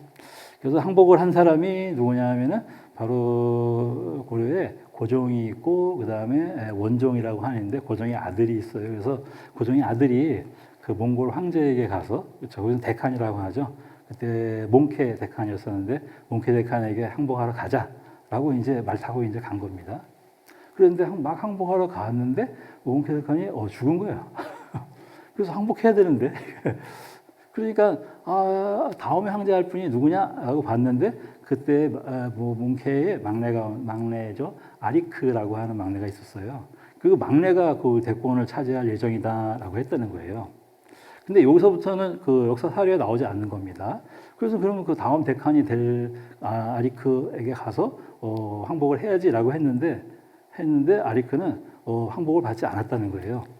왜냐하면은 지난 30여 년 동안 고려가 몽골을 이렇게 괴롭힌 나라가 없었다. 몽골은 그냥 슥 지나가면 다 정복인데 어찌됐든지 간에 고려는 30여 년 동안 이렇게 저항하게 했기 때문에 자기가 직접 정복을 하겠다라고 했다는 거예요. 그래서 항복 안 받는다라고 했다예요. 이건 추정입니다. 그래서 더 큰일 났잖아요. 그래서 이거 큰일 났다. 고려로 돌아가야 되는데 근데 그 참에 신하 가운데 한 사람이 그 몽골은 이런 게 있어요. 그 황제가 데칸이 죽었을 때 그 우리 같으면 이제 황제의 태자, 왕의 세자가 왕위를 이렇게 계승하는 건데 거기서는 데칸이 죽으면은 그 카라쿰 수도에 모입니다. 다 형제들끼리 모여가지고 야 다음에 황제 누가 하냐, 데칸 누가 하냐라고 할 때 그러면 이제 이거 형님이시니까 하셔야죠. 머리 크니까 똑똑하게 하셔야죠가 아니죠. 내가 해야지. 그래서 그 형제들끼리 막 싸웁니다. 그래서 그 황제로 즉위하는데 몇 년씩 걸려. 그래서 그 원나라라고 하는 나라가 우리가 적장자, 큰아들이 다음 자리를 잇는다라고 하는 그런 규정이 없었기 때문에 원나라가 100년을 채우지 못하고 망한 유일한 제국이라고 할 수 있습니다. 그러니까 그 신하 중에 한 사람이 지금 아리크랑 형제 가운데 쿠빌라이가 있는데 쿠빌라이가 지금은 딸리지만 쿠빌라이가 황제 될지도 모른다. 그리고 쿠빌라이가 봤더니 요 근처에 있다. 그럼 우리가 쿠빌라이한테 가서 항복하자라고 했다는 거예요. 그러니까 왕자 입장에서 볼 때에는 그거라도 해야겠네. 그래서 쿠빌라이한테 가서 항복을 합니다. 저건 정말 위험한 도박이죠. 근데 결국 나중에 어떻게 됐는지 쿠빌라이가 황제가 되고 그래서 아리크가 황제가 되지 못한 겁니다. 근데 만약에 쿠빌라이가 패하고 아리크가 황제가 됐으면은 그때 아마 고려는 살아남지 못했을 가능성이 많죠. 아니 저게 지금 줄을 어디다 댄 거야라고 하면서 완전히 저 고려를 쓸어버렸을 가능성이 많습니다. 근데 극적으로 쿠빌라이에게 항복을 했고 쿠빌라이가 역전을 시켜서 황제가 된 겁니다. 그러니까 쿠빌라이 입장에서 볼 때는 명분이 생기죠. 이 몽골군은 지나가면은 다 정복인데 30년 동안 저항하고 있던 고려가 나한테 항복을 했네. 그러니까 내가 황제가 될 그렇죠. 명분을 세워준 거라고 했죠. 그러니까 고려가 너무나 고마웠겠죠. 그래서 이 몽골군은 지나가는 데마다 뭐 어떤 정책을 펴냐면은 초토화 정책을 합니다. 왜 그러냐면은 잔인한 면보다는 몽골군은 몽골의 대개 전체 인구가 한 100만 명. 그럼 남자 50만 명. 애들 빼고 노인네 빼면은 몽골 군인은 해봐야 20만, 30만밖에 안 돼요. 근데 세계 제국 건설한다고 계속 전진 하면은 여기 가서 정복을 하고 군대를 남겨놔야 되잖아. 여기 가서 또 남겨놔야 되잖아. 그러면 군대가 점점 약해지잖아요. 그러니까 후방을 간수하기 위해서 지나가는 데마다 다 죽이고 가서 다 죽이고 했던 거지. 몽골 사람들이 꼭 그렇게 잔인해서는 아니다. 그러니까 이런 측면도 있습니다. 그러니까 처음부터는 그렇게 잔인하게 죽였었는데 한 30년 지나고 나니까 정책을 죽이는 거 말고 좀 살리는 걸로 하자. 그래서 타일러 이렇게 우리가 거기 정복했으니까 내가 우리 다음 정복도 가야 되니까 내가 한 사람만 남겨놓을 테니까 얘 말 잘 듣고 있어라고 하는 거예요. 그럼 정복돼 있는 사람들이 제가 우리를 어떻게 벌어지? 하나만 남겨놓고 간다니까? 에이씨, 갔네? 죽여. 그러면, 갔는데, 우리 남겨놓은 병사 죽였네? 그럼 돌아가서, 다 죽이는 거예요. 그러니까 정복하기 유리한 거죠. 항복만 하면 살려준다. 이런 식으로. 그렇죠? 그러니까 만약에 초창기였으면은 고려가 그때 저항하지 않고 했었으면 고려 왕실이 없어질 가능성이 많고 또 마지막에 항복을 한 순간에 원종이 자기가 태자 시절에 또 쿠빌라이한테 잘못 항복을 했었으면 그때 완전히 없어질 가능성이 많았다고 할 수 있죠.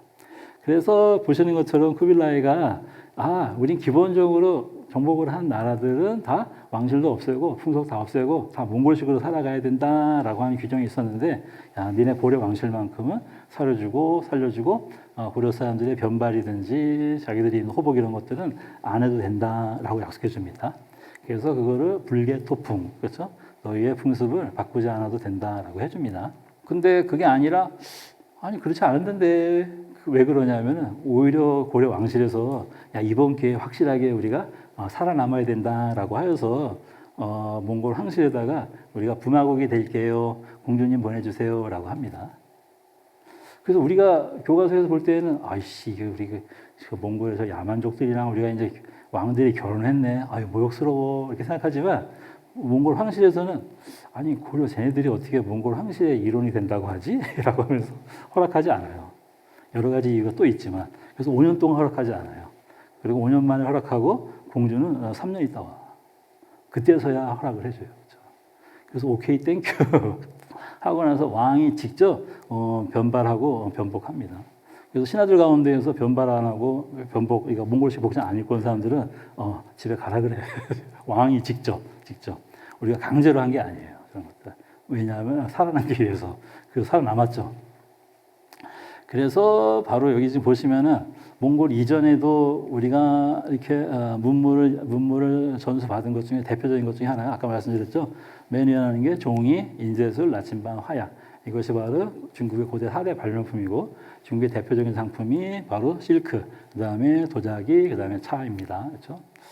그래서 저 가운데에서 우리가 사실 미국의 독립전쟁도 결국은 우리가 보스턴 차 사건이 있는 것처럼 그 다음에 중국에서 바로 근대화 나가는 제일 중요한 사건은 우리 아편전쟁이라고 하죠. 그러니까 영국 사람들이 왜 아편을 팔게 됐을까라고 할 때, 그렇죠? 중국에, 그렇죠. 무역 욕조가 일어나서 중국의 차를 너무 많이 사고, 그 다음에 영국이 가지고 있었던 은을 너무 많이 지불하다 보니까, 그렇죠. 영국 경제가 휘청휘청 하면서, 그러니까 만약에 영국의 은이 무한정 있었으면은, 그쵸. 아편 같은 거 팔 필요도 없었던 거죠. 근데 은이라고 하는 건 무한정이 있는 게 아니니까. 그래서 영국 입장에서 볼 때에는 그래서 그 전쟁을 벌여야 하냐 말아야 하냐라고 할 때 그 의회에서 한 달 동안 토론을 해요. 야, 이거 이 아편 갖고 우리가 전쟁하면 되냐. 아, 그래도 해야 된다. 왜냐하면 영국 경제를 살리기 위해서. 영국 경제는 유럽의 경제다. 유럽의 경제는 세계 경제다. 세계 경제를 살리기 위해서 이번 기회에 중국 놈들 본때를 보여야 된다. 오케이, 땡큐. 가결한 겁니다. 그 차가 그렇게 중요했다라고 합니다. 넘어갑니다. 뭐 이런 것들. 그 다음에 또는 우리가 저 실크로드와 관련하여서 바로 인도에서 온 중요한 물품이 바로 저 목화나, 그 다음에 불교나, 그 다음에 설탕, 저 후추 같은 거.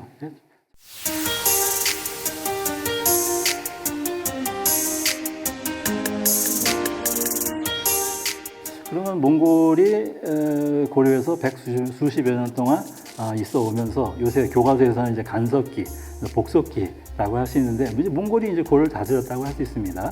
그러면서 이제 그들이 우리에게 전해준 문물이 무엇인가라고 하는 것을 이제 살펴보도록 하겠습니다.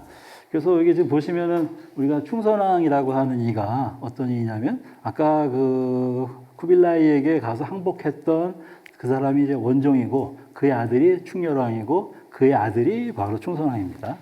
그래서 바로 그분이 이제 본격적으로 이때부터 충선왕은 이제 혼혈왕자예요. 이제 그 쿠빌라이의 서녀지만은 그의 딸하고 결혼해서 낳은 아들이죠. 그래서 이 경우에는 그럼 어린 시절을 북경에 가서 지냈다라고 합니다.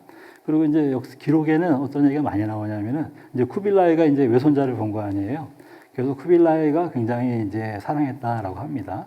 그래서 역사 기록에도 여러 가지 얘기가 나와. 너는 역사 인물 가운데 누구를 제일 존경하냐라고 하면서 뭐 한무제도 나오고 뭐 당태종도 나오고 뭐 야 그러면 당태종하고 나하고 비교하면 어떻게 되냐 하면은 우리 같으면 엄마 좋으냐 아빠 좋으냐 이런 식인데 그때는 나 당태종 좋아 이러면 안 되지. 제가 아직 어려서 모르겠습니다. 그렇게 아주 명석했다라고 하죠. 그래서 저는 또 그렇게까지만 나오지만 또 보면은 쿠빌라이는 기본적으로 중국어를 하지 못했다고 하는데 그럼 충선왕은 어렸을 때부터 몽골 황실, 그러니까 북경 황실에서 지냈으니까 몽골어를 다 배웠을 거고, 그렇죠? 그래서 대화를 어떻게 했을까? 또 일일이 하나하나마다 또 거기서 통역이 해줬는지 또 그것도 더 궁금하기도 하고 또 그런 점도 있습니다. 그러니까 그러면 충선왕은 과연 고려 사람이냐 몽골 사람이냐라고 할 때 또 이런 점은 있습니다. 또 충선왕이 나중에 왕이 될 때에도 고려에 와서 왕의 즉위만 하고 북경으로 돌아가서 고려의 정치를 할 때 일종의 전지 정치라고 해서 요새 같으면 이제 카톡으로 보내가지고 어떻게 했을 텐데 이때는 사람을 계속 보내가지고 명령을 계속 보냈던 거예요. 그래서 이 사람은 오히려 자기가 그러니까 북경에 있는 대몽골 제국의 황실의 자손이다 이런 생각이 강했다라고 볼 수 있습니다. 그리고 그리고 특히 우리 고려와 관련하여서는 여기 업적으로 나온 것 중에 하나가 북경에다가 일종의 독서 클럽을 만들어요. 망곤당이라고. 그렇죠? 그래서 망곤당에 여기 지금 쭉 나오시는 사람 가운데 보면은 여기 이제 요수, 연복, 특히 조맹부, 우집 저런 사람들이 바로 한족 학자들이에요. 그래서 또 다시 돌아와서 우리가 몽골족들이 중국에 와서 제일 힘들었던 것 중에 하나가 뭘까요? 정복을 했는데 일단 말을 못하고 그건 당연한 거고 제일 힘들었던 것 중에 하나는 아니 이 송나라 때 이 사람들은 관리를 뽑을 때 시험을 봐서 뽑네. 그렇죠. 그러면은 우리도 시험을 과거 제도를 하면은 우리 몽골의 자제들이 관리가 돼야 되는데 이 애들 보고 야 이제 맨날 애들이 어렸을 때도 말만 타고 다니더란데 애들이 공부해가지고 과거 시험 봐야 돼. 내가 가산점 줄 테니까 이건 안 되는 거거든요. 그래서 원나라 시절 때는 과거 제도를 폐지해 버려요. 폐지해 버려. 그런데 결국에 중간 이후에 쭉 가다 보니까 송나라라고 하는 이런 그 문화적인 체계가 잘 잡혀 있는 나라에서는 그런 과거 제도와 같은 체계적인 관리 임용 제도가 있어야겠다라고 생각합니다. 그리고 지금은 뭐 과학자도 있고 의사도 있고 예술가도 있고 또 할 수 있는 많은데 학자도 있고 한데 그 옛날 시절 때에는 능력이 되거나 뭐 상황이 되는 사람들은 누구나 과거 시험 준비를 하는 거예요. 그렇죠? 아니 그런데 만약에 그때 당시에 이제 한족들 가운데에서 공부를 열심히 했던 사람들 국가와 민족을 위해서 내가 과거 시험 합격을 해서 좋은 관리가 돼서 나를 위해서 열심히 일해야지라고 하는 사람들 있죠. 근데 과거 제도가 없어졌을 때는 이제 한족의 중국은 이제 없어졌구나, 이제 망했구나라고 생각할 수 있지만 이게 이런 게 있어요. 우리가 풍선을 이렇게 누르면 반대쪽에서 튀쳐나오는 것처럼 그러니까 당나라, 송나라 때까지만 하더라도 문학이나 예술이 이런 지식인들, 글을 아는 사람들 위주로 돌아가다가 이제 봤더니 과거 제도가 없어졌으니까 공부했던 사람들이 할 일이 없어진 거죠. 그 집에 재산이 있으면은 집에 있는 거 놀고 먹어도 되는데 재산이 없어. 그럼 어떻게 될까요? 돈 벌러 나간다란 말이죠. 어디로 나가냐면 되게 시장으로 갑니다. 그럼 시장에 가서 막노동을 하냐? 그게 아니라 자기 장기를 살려서 이런 예술 방면에 그다음에 극예술이나 그다음에 그런 것들을 감독을 하거나 그다음에 극본을 쓰거나 이런 것들 합니다. 그래서 바로 우리가 원나라 때부터 그런 대중예술이 발전합니다. 그러니까 우리식으로 말하면 일종의 판소리 같은 거, 그거를 강창이라 그래요. 강 이야기하고 창 노래하는 거, 한 사람이 두둥기고, 그렇죠? 그래서 이런 것들이 모이면 이제 무대가 되는 거죠. 그래서 희곡이 발전해요. 그래서 결국 이것들이 모여서 당송, 그다음에 명나라 때 우리가 이것들이 대본으로 만들어진 것이 바로 서유기, 금병매, 그다음에 삼국지 이런 것들 대형 장편 소설이 만들어지는 거예요. 그러니까 원나라 때 몽골족이 중국에 들어와서 한 문화를 철저하게 파괴하는 정책을 쳤는데 오히려 그들의 일반 서민 문화들이 훨씬 발전하게 된 거죠. 그래서 명나라, 청나라 때에는 서민 문화들이 크게 발전합니다. 그래서 우리가 보면은 어떤 일이든지 간에 꼭 나쁘기만 하거나 꼭 좋기만 하는 일은 없다라고 하는 거죠. 그런데 저 독서 클럽을 만들었을 때 저 이슈가 뭐냐면은 이게 중국은 어쨌든 이 과거 제도를 통해서 관리를 뽑아야 하는 그런 전통을 되살려야 된다. 그래서 지금 교과서에는 뭐라고 나오냐면은 충선왕이 망곤당을 세우고 망곤당에 한족 학자들을 불러 모아서, 근데 학자들은 되게 성리학자들이라는 거죠. 모으고 그 다음에 이 원나라가 과거 시험 제도가 없으니까 관리도 임명하는데 문제가 많다라고 해서 저 망곤당에서 황제에게 과거 제도 실시를 해야 됩니다요라고 건의를 해서 과거 제도가 부활됐다라고 하는 식으로 우리 교과서에 나옵니다. 그래서 제가 중국 역사에서는 어떻게 나오나 제가 잠깐 찾아봤는데 찾기가 쉽지 않더라고요. 하여튼. 그러니까 이 망곤당이 학자들을 불러 모아놓고 중국의 이 성리학자들을 불러서 독서 클럽을 해서 토론도 하고 하는데 봤더니 우리 고려 사람이 하나도 없는 게 아쉬워가지고 바로 이 고려의 천재 이재현이를 불러옵니다. 그래서 이재현은 10대 과거에 합격해서 그쵸 거기에 이제 충선왕을 이제 모시는 사람으로 와서 여기서 성리학을 배워가지고 나중에 고려로 돌아간다라고 하는 거예요. 그래서 그 다음 세대 가운데 대표적인 사람이 바로 누구냐면 이색이든지 그 다음 세대는 정도전이나 정몽주. 그래서 바로 그러니까 조선의 성리학의 그 뿌리가 되는 사람이 바로 이재현이라고 할 수 있습니다. 그 이재현은 어디에서 이제 북경의 망곤당에서 성리학을 배웠다라고 하는 겁니다.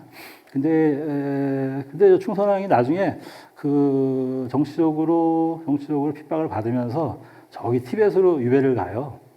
그래서 티벳 가는 데만 반년. 그래서 건강이 나빠져가지고 돌아온 다음에 이제 죽어요.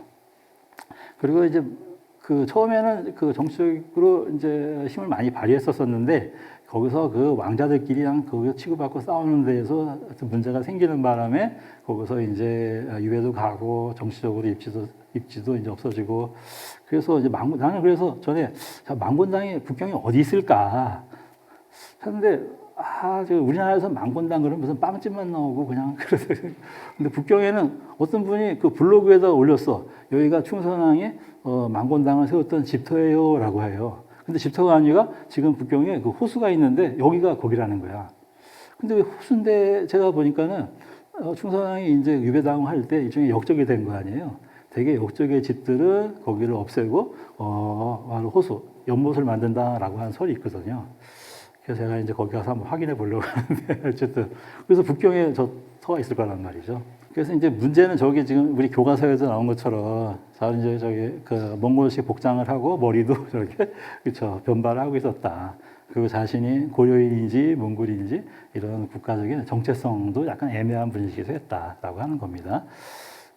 그리고 넘어갑니다. 그래서 바로 우리가 조선시대에 와서는 정말 중국의 명나라나 청나라에서도 이루지 못한 이 아주 순수한 의미에서의 정말 성리학의 나라가 됐던 것이 바로 여기서 시작됐다라고 할 수 있습니다. 그래서 우리가 몽골이 우리나라에게 전해줬던 여러 가지 문물 가운데에서 가장 중요한 건 성리학이라고 할 수 있습니다.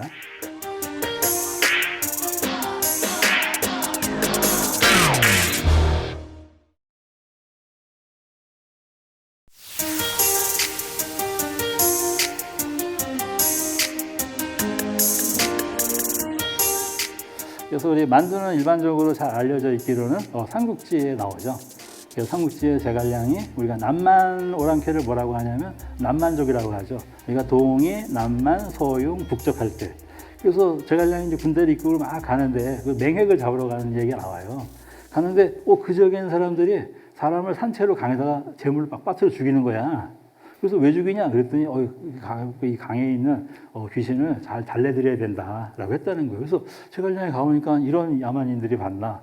그래서 하지 마라라고 했으면은 안 하겠지만 자기도 집에 가야 되잖아. 내년에 할 텐데 그래서 아이디어를 알려준 거예요. 밀가루에다가 고기를 넣어가지고 이렇게 조물이면은 이게 사람 얼굴처럼 되잖아. 그래서 이렇게 만들어가지고 강에 던지면 된다. 그래서 그림 보시면은 저기 동동 떠 있는 게 사람 얼굴이에요. 그래서 만두라고 할 때 만자가 남만족의 얼굴이다라고 하는 거죠. 근데 이제 만자가 지금은 약간 달라졌죠. 그래서 거기서 왔다라고 하는 설이 있습니다. 그래서 우리가 만두를 제갈량이 만들었다라고 하는 것이 이제 일반적이에요. 그래서 또 참고로 보시면은 요새 우리 K푸드 가운데서도 만두가 큰 활약을 하죠. 그래서 보시면은 예전에는 보면은 그래서 비비고 만두에서도 우리가 제갈량을 저기다가 표지에다 달아놓고 여기다 우리가 만두는 영어로 뭐라고 할까요? 덤플링이라고 하죠. 덤플링. 그죠? 덤플링. 근데 요새는 저기 보면 덤플링 했다가 요새는 비비고 만두가 자신감이 생겼어. 그 덤플링 한 말은 밑에 싹 지우고 만두 이렇게 그래서 또 저걸 보고 또 중국 사람들은 또 중국 문화 다 뺏어갔다 저런데 왜 만두냐 저게 만두는 지금 그거 할 때 하여튼 좋습니다. 하여튼 그런데 이거 저 삼국연이 여러분들 삼국지 역사로서의 삼국지하고 소설로서의 삼국지는 다른 겁니다. 그래서 소설은 삼국지연이라고 하는 거야, 그렇죠? 그리고 우리가 삼국지라고 할 때 그 지자는 정사로서의 기록이라는 뜻입니다. 그러니까 삼국지 정사의 내용을 소설로 만든 것이 삼국지연이라고 할 수 있죠. 더 얘기하면 삼국지 통속연이, 그러니까 삼국의 역사를 통속, 일반 사회에서 전달되는 연의. 연의가 무슨 뜻일까요? 연자는 우리가 연극할 때 연자. 그 연극할 때 그 연자는 그 플레이 한다는 뜻입니다. 우리가 재연한다 하는 것처럼. 그래서 연의라고 할 때 그 의자는 우리가 정의할 때 오르르 의자지만 그때는 옳다는 뜻이 아니라 뜻 의자예요. 그러니까 원래 가지고 있는 뜻을 플레이, 재현한 거예요 라는 뜻이에요. 그래서 연의체라고 하는 말은 일종의 역사 소설을, 역사의 정사가 있고 그거를 픽션으로 만든 걸 연이라고 합니다. 근데 이제 우리는 그런데 그걸 되게 삼국지를 그냥 그 소설로 얘기를 하지만 그건 잘못된 표현입니다. 근데 이 삼국지 통속연의는 언제 만들어진 거냐면 명나라 때 만들어진 거죠. 그러니까 이 제갈량이 만두 만들었다라고 하는 이야기는 그렇죠. 제갈량 당시의 이야기가 아니란 말이죠. 그리고 여기 남만족이라고 하면은 되게 그 중국의 남쪽이라고 할 수 있는데 만두는 일종의 패스트푸드라고 할 수 있죠. 누가 가지고 다니는 거? 되게 북방의 유목민족들이 간편식으로 가지고 다니는 거죠. 그래서 지금 보시면은 바로 만두의 본고장은 바로 북방 몽골족들이다라고 본다는 거예요. 그래서 지금 아마 중국에서의 서민적인 가장 대표 음식이 뭐냐라고 할 때는 그죠 후오고나 바로 이제 만두라고 할 수 있죠. 그래서 만두가 지금 또 그래서 또 하나 그 대신에 중국 가서 만두 주세요 하면 안 됩니다. 중국어로 만두는 만토라고 하는데 발음도 비슷하니까 만토 하면은 저 중국에서 만토는 그 소가 없는 거 찐빵을 만토라 그래요. 그러니까 우리는 찐빵에도 그 단팥이나 뭐 있지 않냐 싶지만은 중국은 그냥 생으로 밀가루만 쌓아놓은 걸 만토라고 합니다. 그렇죠? 그 대신에 일반 우리가 아는 뭐 고기든지 야채 들어간 거는 이제 빠오즈라고 합니다. 빠오즈. 그게 넘어가. 이렇게. 그 다음에 교자라고도 하고 훈투기라고도 하고 저렇게 마리로 하는 건 춘지랄이라고도 하고 그 다음에 우리가 남방에 광동성에 있는 사람들이 딤섬. 딤섬은 점심이라는 뜻이에요. dien신이라고 하는 거. 조그맣게 그냥 간식을 먹는다라고 해서 딤섬이라고 하고 또 이제 상해 쪽에 유명한 거는 저 소롱포 샤오롱바오라고 하는 거. 하여튼 여러분들 이제 중국에 갔을 때 입맛이 안 맞을 때는 무조건 만두를 드세요. 우리 만두하고 똑같으니까. 그리고 종류도 많고. 그래서 지금 보면은 몽골 시대 때에 유라시아 제국을 건설할 당시에 만두가 본격적으로 전 세계에 퍼졌을 것이다라고 보는 겁니다. 그리고 우리나라의 경우에 보면은 바로 고려 일시대 때에 바로 우리가 쌍화점이라고 하는, 근데 쌍화라고 하는 말이 만두라는 뜻이라고 해요. 논란이 있는데 왜 만두를 쌍화라고 했을까? 그럴 때 제가 볼 때는 쌍화니까 저기 만두가 이렇게 놓여 있는 것이 꽃봉오리 놓여 있는 것 같아서 나는 그게 쌍화라고 한 게 아닌가. 그래서 영화에 보면은 저 만두 얘기가 무슨 맨 마지막에 나오죠. 자기 연인에게 만두를 이렇게 싸가지고 전해주는 거. 아니 해필은 뭐 초밥도 있을 테고 근데 왜 만두야 싶지만은 우리가 우리나라에서는 밀가루가 많이 나지 않습니다. 그래서 우리나라나 바로 지금 나오는 것처럼 되게 그 밀가루 피가 없어. 그래서 그 피를 뭐로 썼냐 하면은 이거 숭어 같은 이게 좀 큰 물고기의 살을 떠가지고 그걸 만두 피를 쓴 거예요. 그러니까 우리가 지금식으로 보면 마치 이제 스시처럼 만드는 거라고 할 수 있죠. 지금은 그래서 저걸 어만두라고 합니다. 물고기 껍질로 만드는 만두예요라고 하죠. 그래서 또 연식이 아주 오래되신 분은 예전에 그 대장금 할 때 보면은 궁중에서 그 만두 만드는 대결을 하고 그러죠. 그래서 거기서도 밀가루가 귀해가지고 그래서 그 친구가 밀가루를 딴 데다 훔쳐가고 또 대장금이 또 아이디어를 내서 무를 쓸어가지고 또 만두피를 삶고 그래서 왕이 먹어보더니 아 이거 누구 아이디어냐? 아이디어라고 말하세요. 그래서 우리가 쌍화점이라고 하는 저기 그 고려 가요가 있죠. 그래서 고려가요 저기 보시면은 만두가게에 만두 사러 갔더니 회화비가 내 손목을 쥐더이다. 저 회화비는 저 이슬람 사람이란 말이죠. 그러니까 고려 시대에는 이런 대무역이 많았다라고 하는 걸 알고 그다음에 고려에서 봤더니 만두가 귀한 제품이네라고 해서 저 이슬람 사람이 와가지고 만두 가게를 열은 거죠. 그랬더니만 여기 손목을 쥐더이다 할 때 여기 많이 좀 뭐가 생각된 거죠. 그래서 만두 가게에 갔더니 만두 주세요라고 했더니 회화비가 뜯어나와서 만두 하면서 이리 와봐 하면서 손목만 줬던 건 아니겠죠. 그랬더니 뒤에 이 소문이 이 가게 밖으로 나며들며 하면 조그만 새끼 광대에 네가 퍼뜨린 말이라 하리라. 그랬더니 다른 친구가 그 자리에 나도 자러 가리라. 그 잔곳같이 지저분한 곳이 없더라. 그게 이 고려 이 시대 때에는 정말 이런 자유연애하던 시대였다라고 하는 걸 알 수 있습니다. 그리고 저 만두를 누가 바로 이제 유목민족이라고 할 수 있는 이슬람계 사람들이 와서 만두 가게도 열고 정말 그래서 저도 아마 고등학교 교과서에 나오는데 고등학교 교과서에서는 그냥 슥 넘어가죠 저게. 그래서 뭐라고 남녀 상열지사. 저 그때는 사실 남녀 상열지사라고 하는 말이 무슨 뜻인지 몰랐죠. 그러니까 남녀가 서로 사랑하는 이야기예요 이런 뜻이거든요. 그때 봤더니 몽골 그렇죠? 우리가 러시아 그다음에 우즈베키스탄, 조지아, 터키. 그래서 터키 같은 데는 발음도 만띠죠, 만띠. 그렇죠? 이탈리아. 저게 다 어떤 영역이냐면은 몽골이 유라시아 제국을 건설한 그 영역에 만두가 유통이 됐을 것이다라고 강력하게 지금 추정한다라고 하는 겁니다. 그래서 만두가 세계 음식이 됐다라고 하는 겁니다.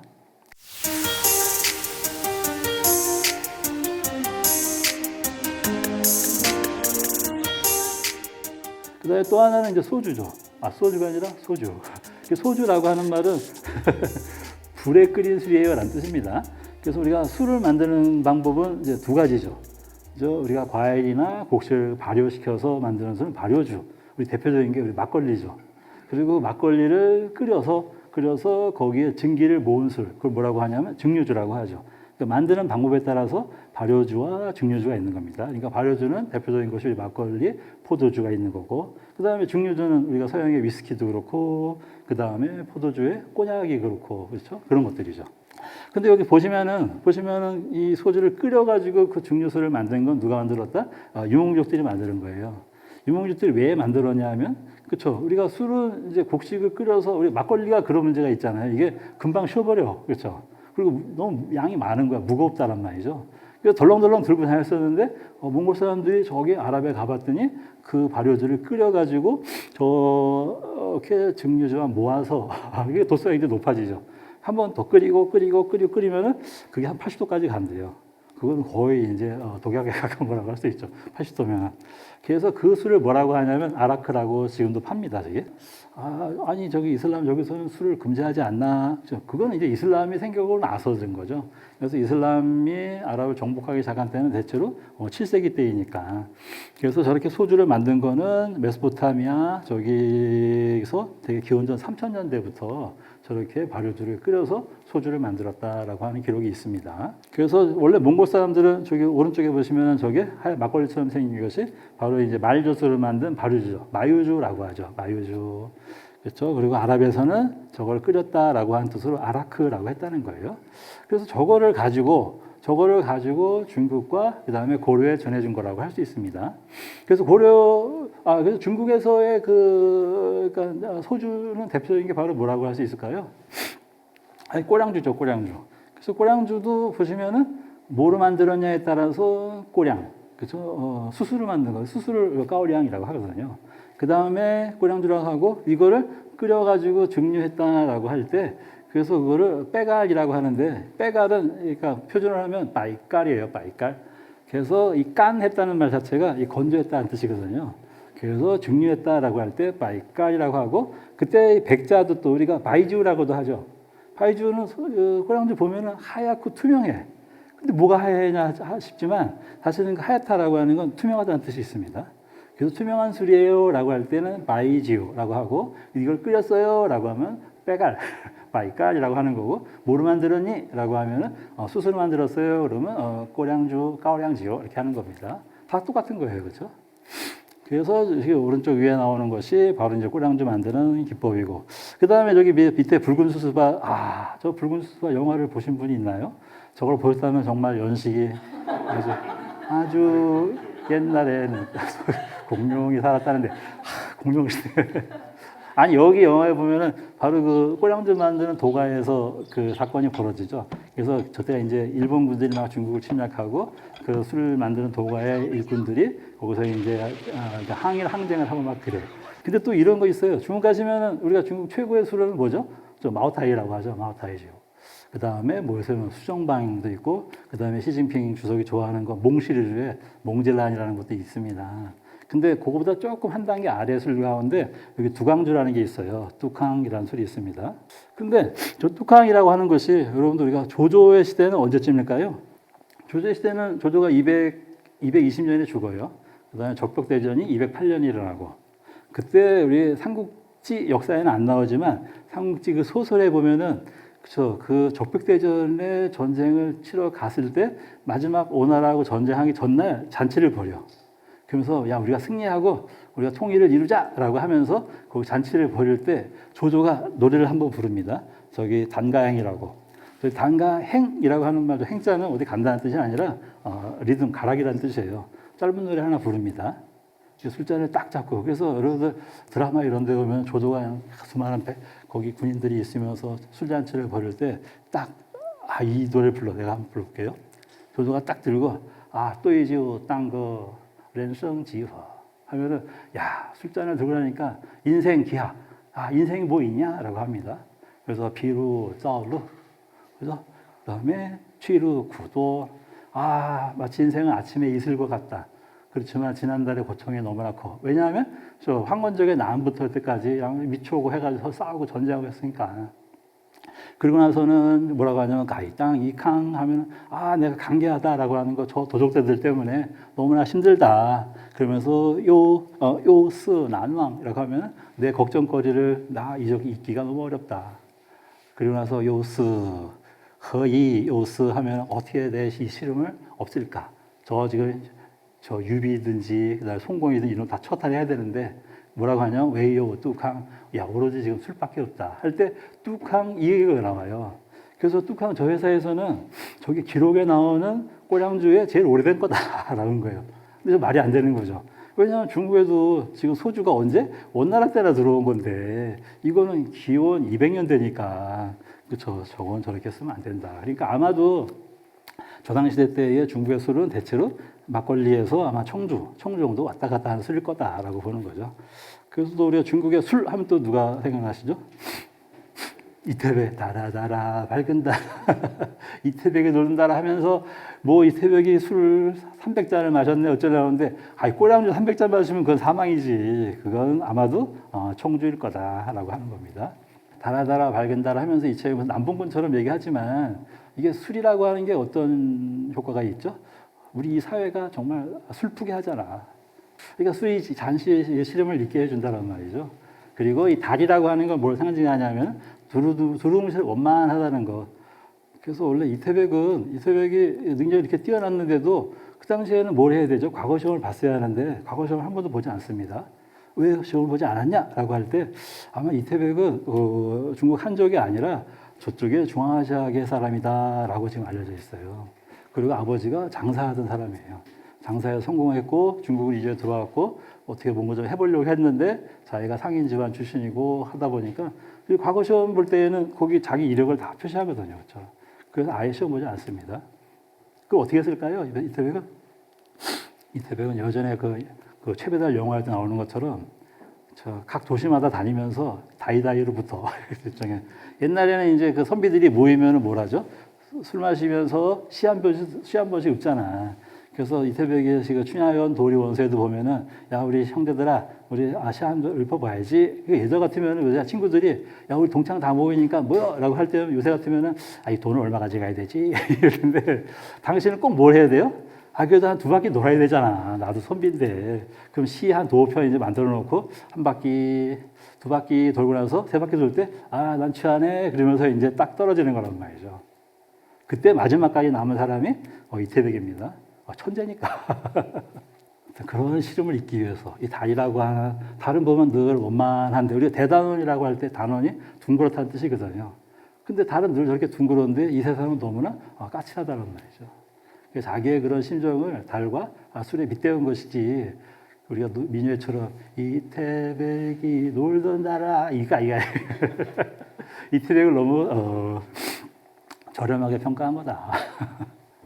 그래서 바로 우리가 쿠빌라이가 최종 목표가 어디였었냐면은 세계 제국 건설할 때 목표가 어디였었냐면은 동쪽에서는 일본이었어요. 그렇죠? 만약에 서쪽까지 갔으면 어딜까요? 영국까지 갔겠지. 그렇죠? 네, 남쪽은 어딜까요? 남쪽은 베트남이죠. 그 다음에 오른쪽에 가서 인도.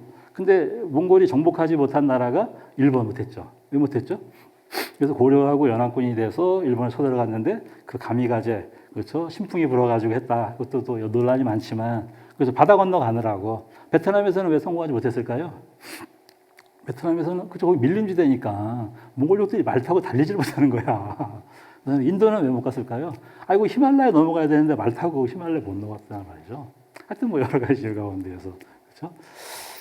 그래서 여몽연합군 고려와 몽고가 서로 이제 연합이 돼서 일본을 쳐들어가죠.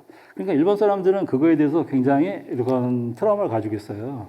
일본은 보면은 그게 거의 유일하게 외국의 병력이 와서 그러니까 침략을 당한 게 그게 유일하다는 거죠. 근데 우리가 태종 때 뭐 여기 스시마 섬을 정벌 했다 뭐 이런 이야기는 있지만 본토에까지는 가지 않았거든요.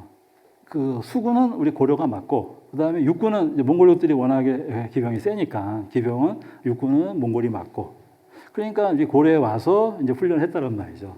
그래서 어디에서 개성과 그다음에 안동 그다음에 말은 어디서 키우죠? 제주도에 키웠으니까 제주도에. 그래서 자기들이 그래서 어떤 지금 비법을 배운 거예요. 아랍에 가서 소주 만드는 법을 배운 거란 말이죠.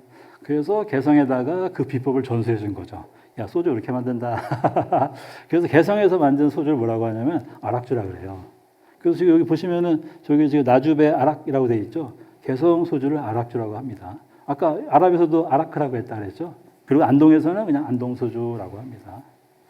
그래서 지금 우리 마트에 가면 아락주 팔아요. 그렇죠? 우리도 안동 소주. 그래서 안동 소주는 정말 예전에는 제가 그때 80년대 이때는 우리가 그 쌀로 빚어서 술을 못 만들게 했을 때에는 그때 안동에 누군가 아는 사람이 가가지고 그냥 빈 병에다가 야 이거 안동 소주 이거 진품이야 해서 가져왔을 때는 한 10여 명이 둘러앉아가지고 딱 한 잔씩 딱 마실 때는 이게 진짜 소주다. 요새 마트에 가면 2만 원이면 파는데 보니까 옛날 맛이 안 나. 하여튼 안동 소주. 그래서 저기 발리의 아라크, 그렇죠? 스리랑카의 아라크. 저게 그러니까 동남아시아까지 바로 몽골의 세력이 뻗쳐가지고 저런 그렇죠? 증류주를 만들었다라고 하는 겁니다.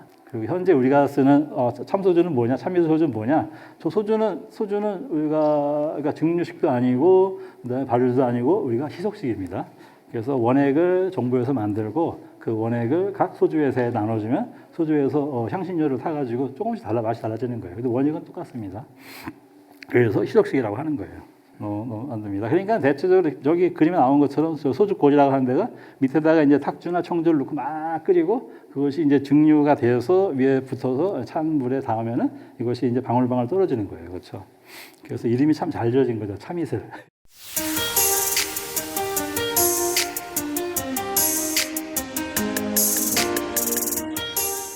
그 다음에 정말 우리 의생활에 있어서 아주 큰 영향을 끼친 것이 바로 목화의 수입이죠. 목화의 수입.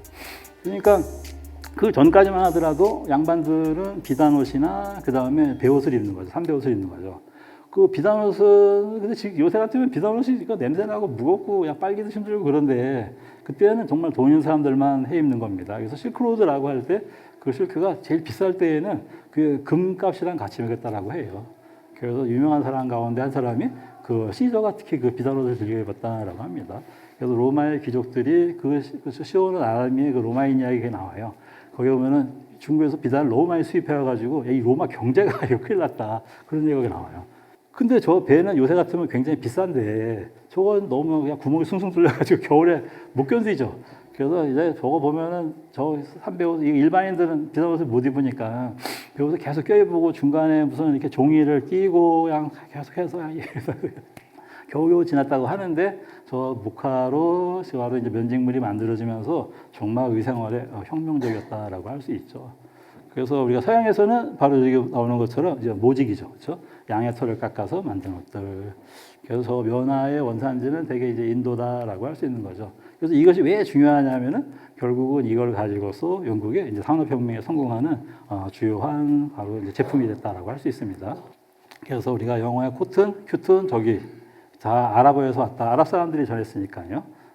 그래서 우리가 보면은 되게 목화 그러면 문익전 선생님 이렇게 얘기하는데 좀 이상하죠. 왜냐하면 우리가 지금 우리가 중국에 가서 목화실 한 점 이렇게 집어오면 될까요, 안 될까요? 지금 안 돼요. 왜냐하면 이게 검용무제 되는데. 그렇다 하더라도 그 엑스레이 뭐 찍히는 게 아니니까 한 점 지워봐도 별 문제가 없는데.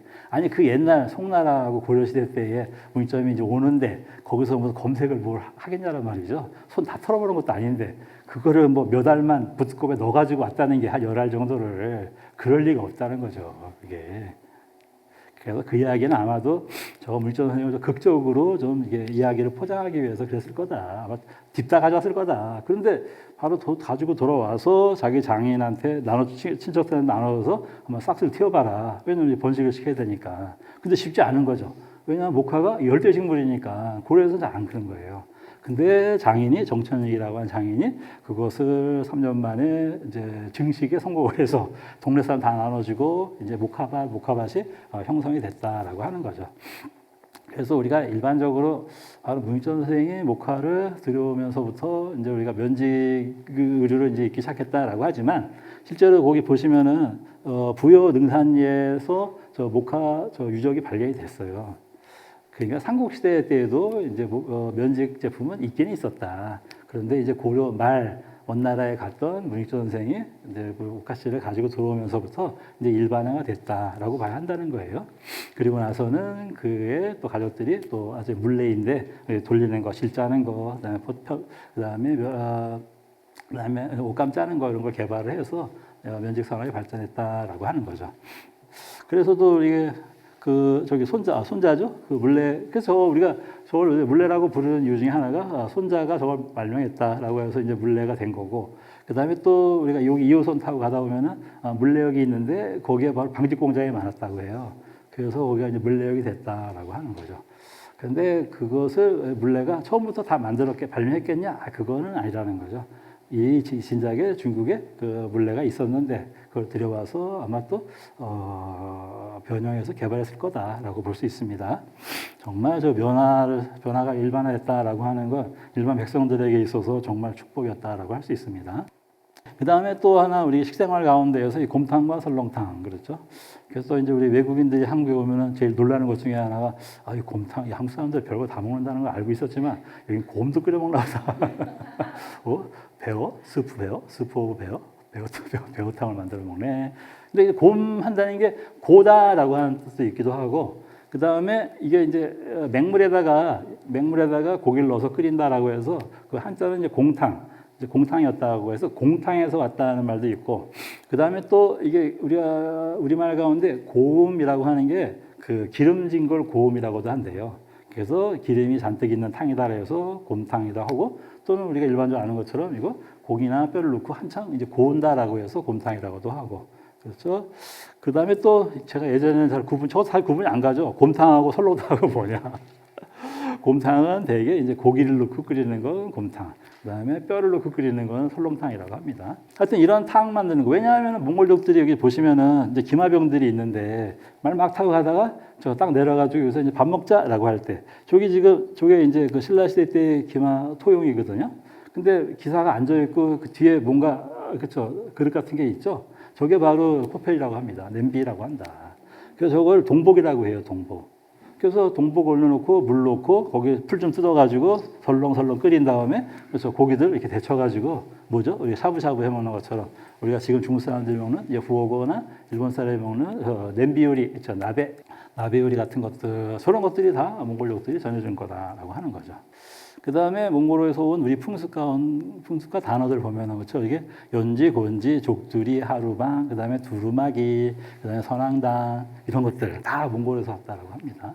그래서 지금 어문 연구가들이 보면은 저거를 우리말 가운데 한 500단어가 몽골에서 왔대요.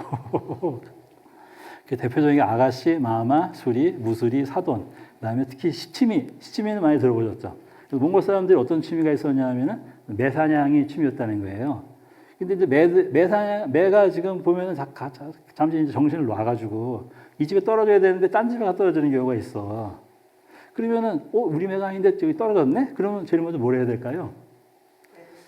매를 숨기는 게 아니라 매들이 그래서 여기다 발목에다 이름표를 달고 있다는 거예요. 그 이름표가 바로 옆에 있는 시침이라고 하는 거예요. 그러니까 남의 집 매가 우리 집 마당에 떨어지면 시침이부터 뛰어야 돼. 그래서 나 시침이 뗀다라고 할 때 그렇죠. 거기서 왔다라고 하는 겁니다. 그렇죠? 그래서 고려시대 때는 또 이런 것도 있어요. 우리 고려의 매가 똑똑하다라고 해가지고 우리가 고려의 매를 키우는 관청을 만듭니다. 그래서 응방이라 그래 그거를. 응은 그 매 응자예요. 그 매만 거기서 키우는데. 그래서 이 응방의 그 관리들이 유세가 굉장히 심한 거야. 야, 이거 몽골 황제한테 가져갈 거다. 라고 하면서 먹이도 아주 비싼 거 주기도 하고 아주 관리들이 형포가 심했다라고 하는 얘기가 많이 있습니다. 그런 매사냥 같은 것들이 바로 그래서 지금은 우리가 저기 세계 문화유산으로 기록되어 있죠. 저게. 그렇기도 하고 또 여기도 보시면은 우리가 되게 맛없는 고기를 먹을 때 무슨 얘기 하냐면 이거 말고기 같다 이런 얘기 하잖아요. 근데 여러분들 우리 제주도에 가면은 말고기 파는 가게가 꽤 있어요. 그래서 제가 한번 먹어봤어요. 근데 너무 맛있는 거야 말고기. 가격도 비싸고 소보다. 그래서 내가 사장님한테 아니 이거 왜 서울에서 안 파냐 했더니 말고기가 제주도에서 먹기도 모질란다. 서울 갈 게 없다 그러더라고. 그래서 어디 보니까는 그 제주도에서 말 키우는 사육사가 그 얘기를 해요. 이제 고려시대 때는 이제 말들이 막 들어오면서 권력자들이나 돈 있는 사람들이 말 타고 다니는 게 유행했다는 거예요. 그러면서 말이 이제 죽으면은 말도 먹기도 하고. 근데 말 잘 타고 다니는데 말고기 또 먹고 싶어. 그러면 일부러 죽이고. 그러니까 말은 전쟁용으로 쓰거나 이게 꼭 필요한 건데 일반인 돈 많은 사람들이 말 막 죽이고 하니까 이거 안 된다 싶어가지고 그 사육사가 한 말입니다. 말고기는 월락 맛이 없다라고 하는 말을 계속했대 그냥.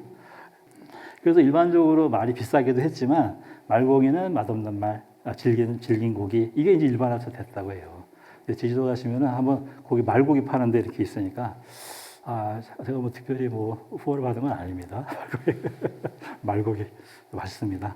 그래서 이렇게 여러 가지 해가지고 구워도 먹고 하여튼 생으로도 먹고 맛있습니다. 그다음에 또 우리 마지막에 보면 우리가 최무선도 나오죠. 최무선이 이 화약을 만들어야겠다. 왜냐하면 당시 고려 말기 때 보면은 외적들이 많이 쳐들어오죠.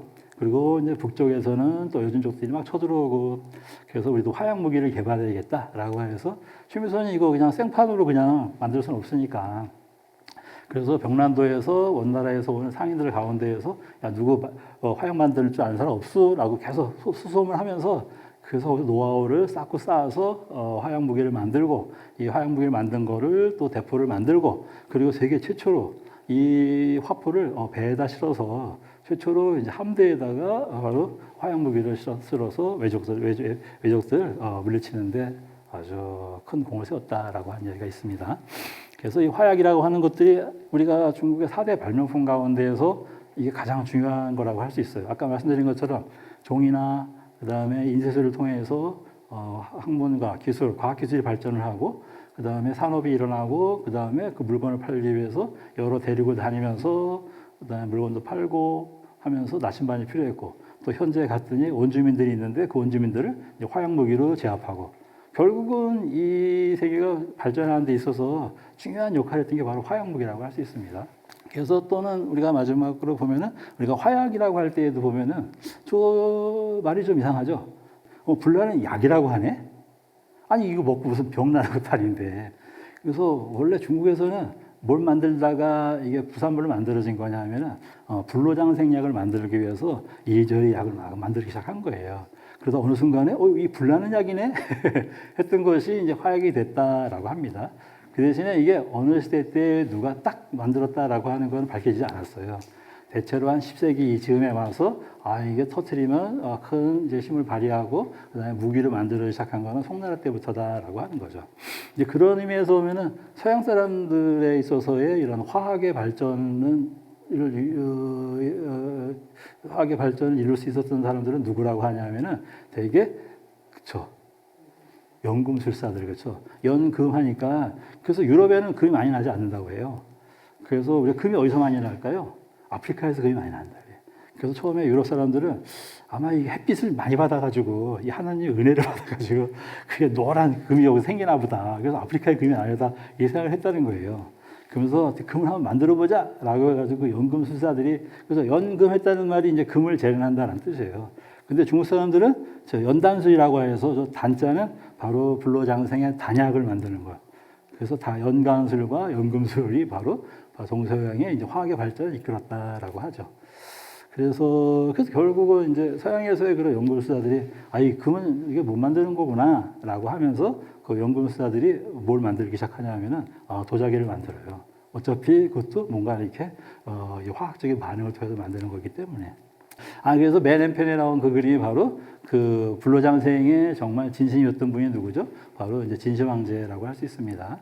그러니까 아마도 기원 전 100년, 200년 이때부터도 중국 사람들이 저게 이제 불로장생약을 만들으라고 그 노력한 결과가 한 100년, 200년, 300년, 1000년대에 와서 아마 화약을 만드는 것이다 라고 한 거죠. 근데 이제 결국은 그 화약이 어디로부터? 바로 몽골의 유라시아 제국 그 기간 동안에 바로 몽골 사람들이 유럽을 침략해 들어갈 때 바로 이제 화약 무기를 사용하죠.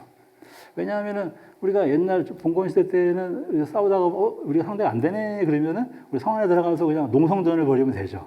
그리고 밖에 있던 사람들이 더러운 놈들, 에이씨 먹을 다 떨어졌는데 야 가자 그럼 간단 말이지. 근데 이제 화약무기를 가지고 그 성을 폭파시키니까 농성전이 안 되는 거였어요. 그렇죠. 그러면서 어찌됐든 바로 이 중국의 이런 종이 인쇄를 나침반 화약과 같은 이런 과학 기술들이 아랍을 거쳐서 이제 유럽으로 건너간 것들.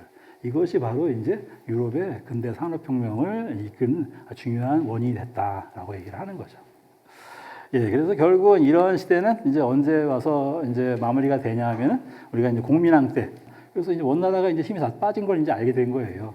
그래서 바로 자기들 이 변복이든지 바로 이 변발이란 거 다 이제 그때 거로 회복하고 그 다음에 땅 잃어버렸던 거 다 찾아오기도 하고 그때 이제 뭐 최영 장군이나 이성계 장군이 이제 활약을 많이 하죠. 그래서 바로 이제 거의 이제 고려 말기 때 와서 고려의 풍수부 문화를 다시 회복한다라고 하는 거. 또 하나 이제 재밌는 거는 공민왕도 역시 그 부인이 몽골 사람입니다. 그래서 노국대장공주라고 하죠. 그래서 노국대장공주가 둘이 금술이 좋았던 모양이야. 그래서 언제 한 번인가는 공민왕이 암살을 당할 뻔했는데 왕비가 딱 나타나가지고 비기거라 이놈들아 라고 해가지고 그렇죠. 이게 몽골의 공주를 죽일 수 없으니까 그래서 또 남편을 살려줬다라고 말이 있죠. 그리고 저렇게 초상화도 남아있고 그다음에 개성에 가면 저 능도 있는데 썰에 의하면은 두 분이 죽어서라도 같이 계시라라고 해서 저 밑에 이렇게 뚫었다는 말이 있어. 그래서 그만큼 금술이 왔다라고 하죠. 그래서 바로 이런 그래서 우리가 오늘은 고려 시대 가운데에서 이제 무신난 이후에 이후서부터 해서 우리가 무신난이 일어나고 그 다음에 몽골이 쳐들어오고 몽골이 유라시아 제국을 건설한 가운데 우리에게 이제 전해졌던 문명 이런 것들을 쭉 한번 정리해 보았습니다. 네, 그러면은 이것으로서 오늘의 강의를 마치도록 하겠습니다. 감사합니다.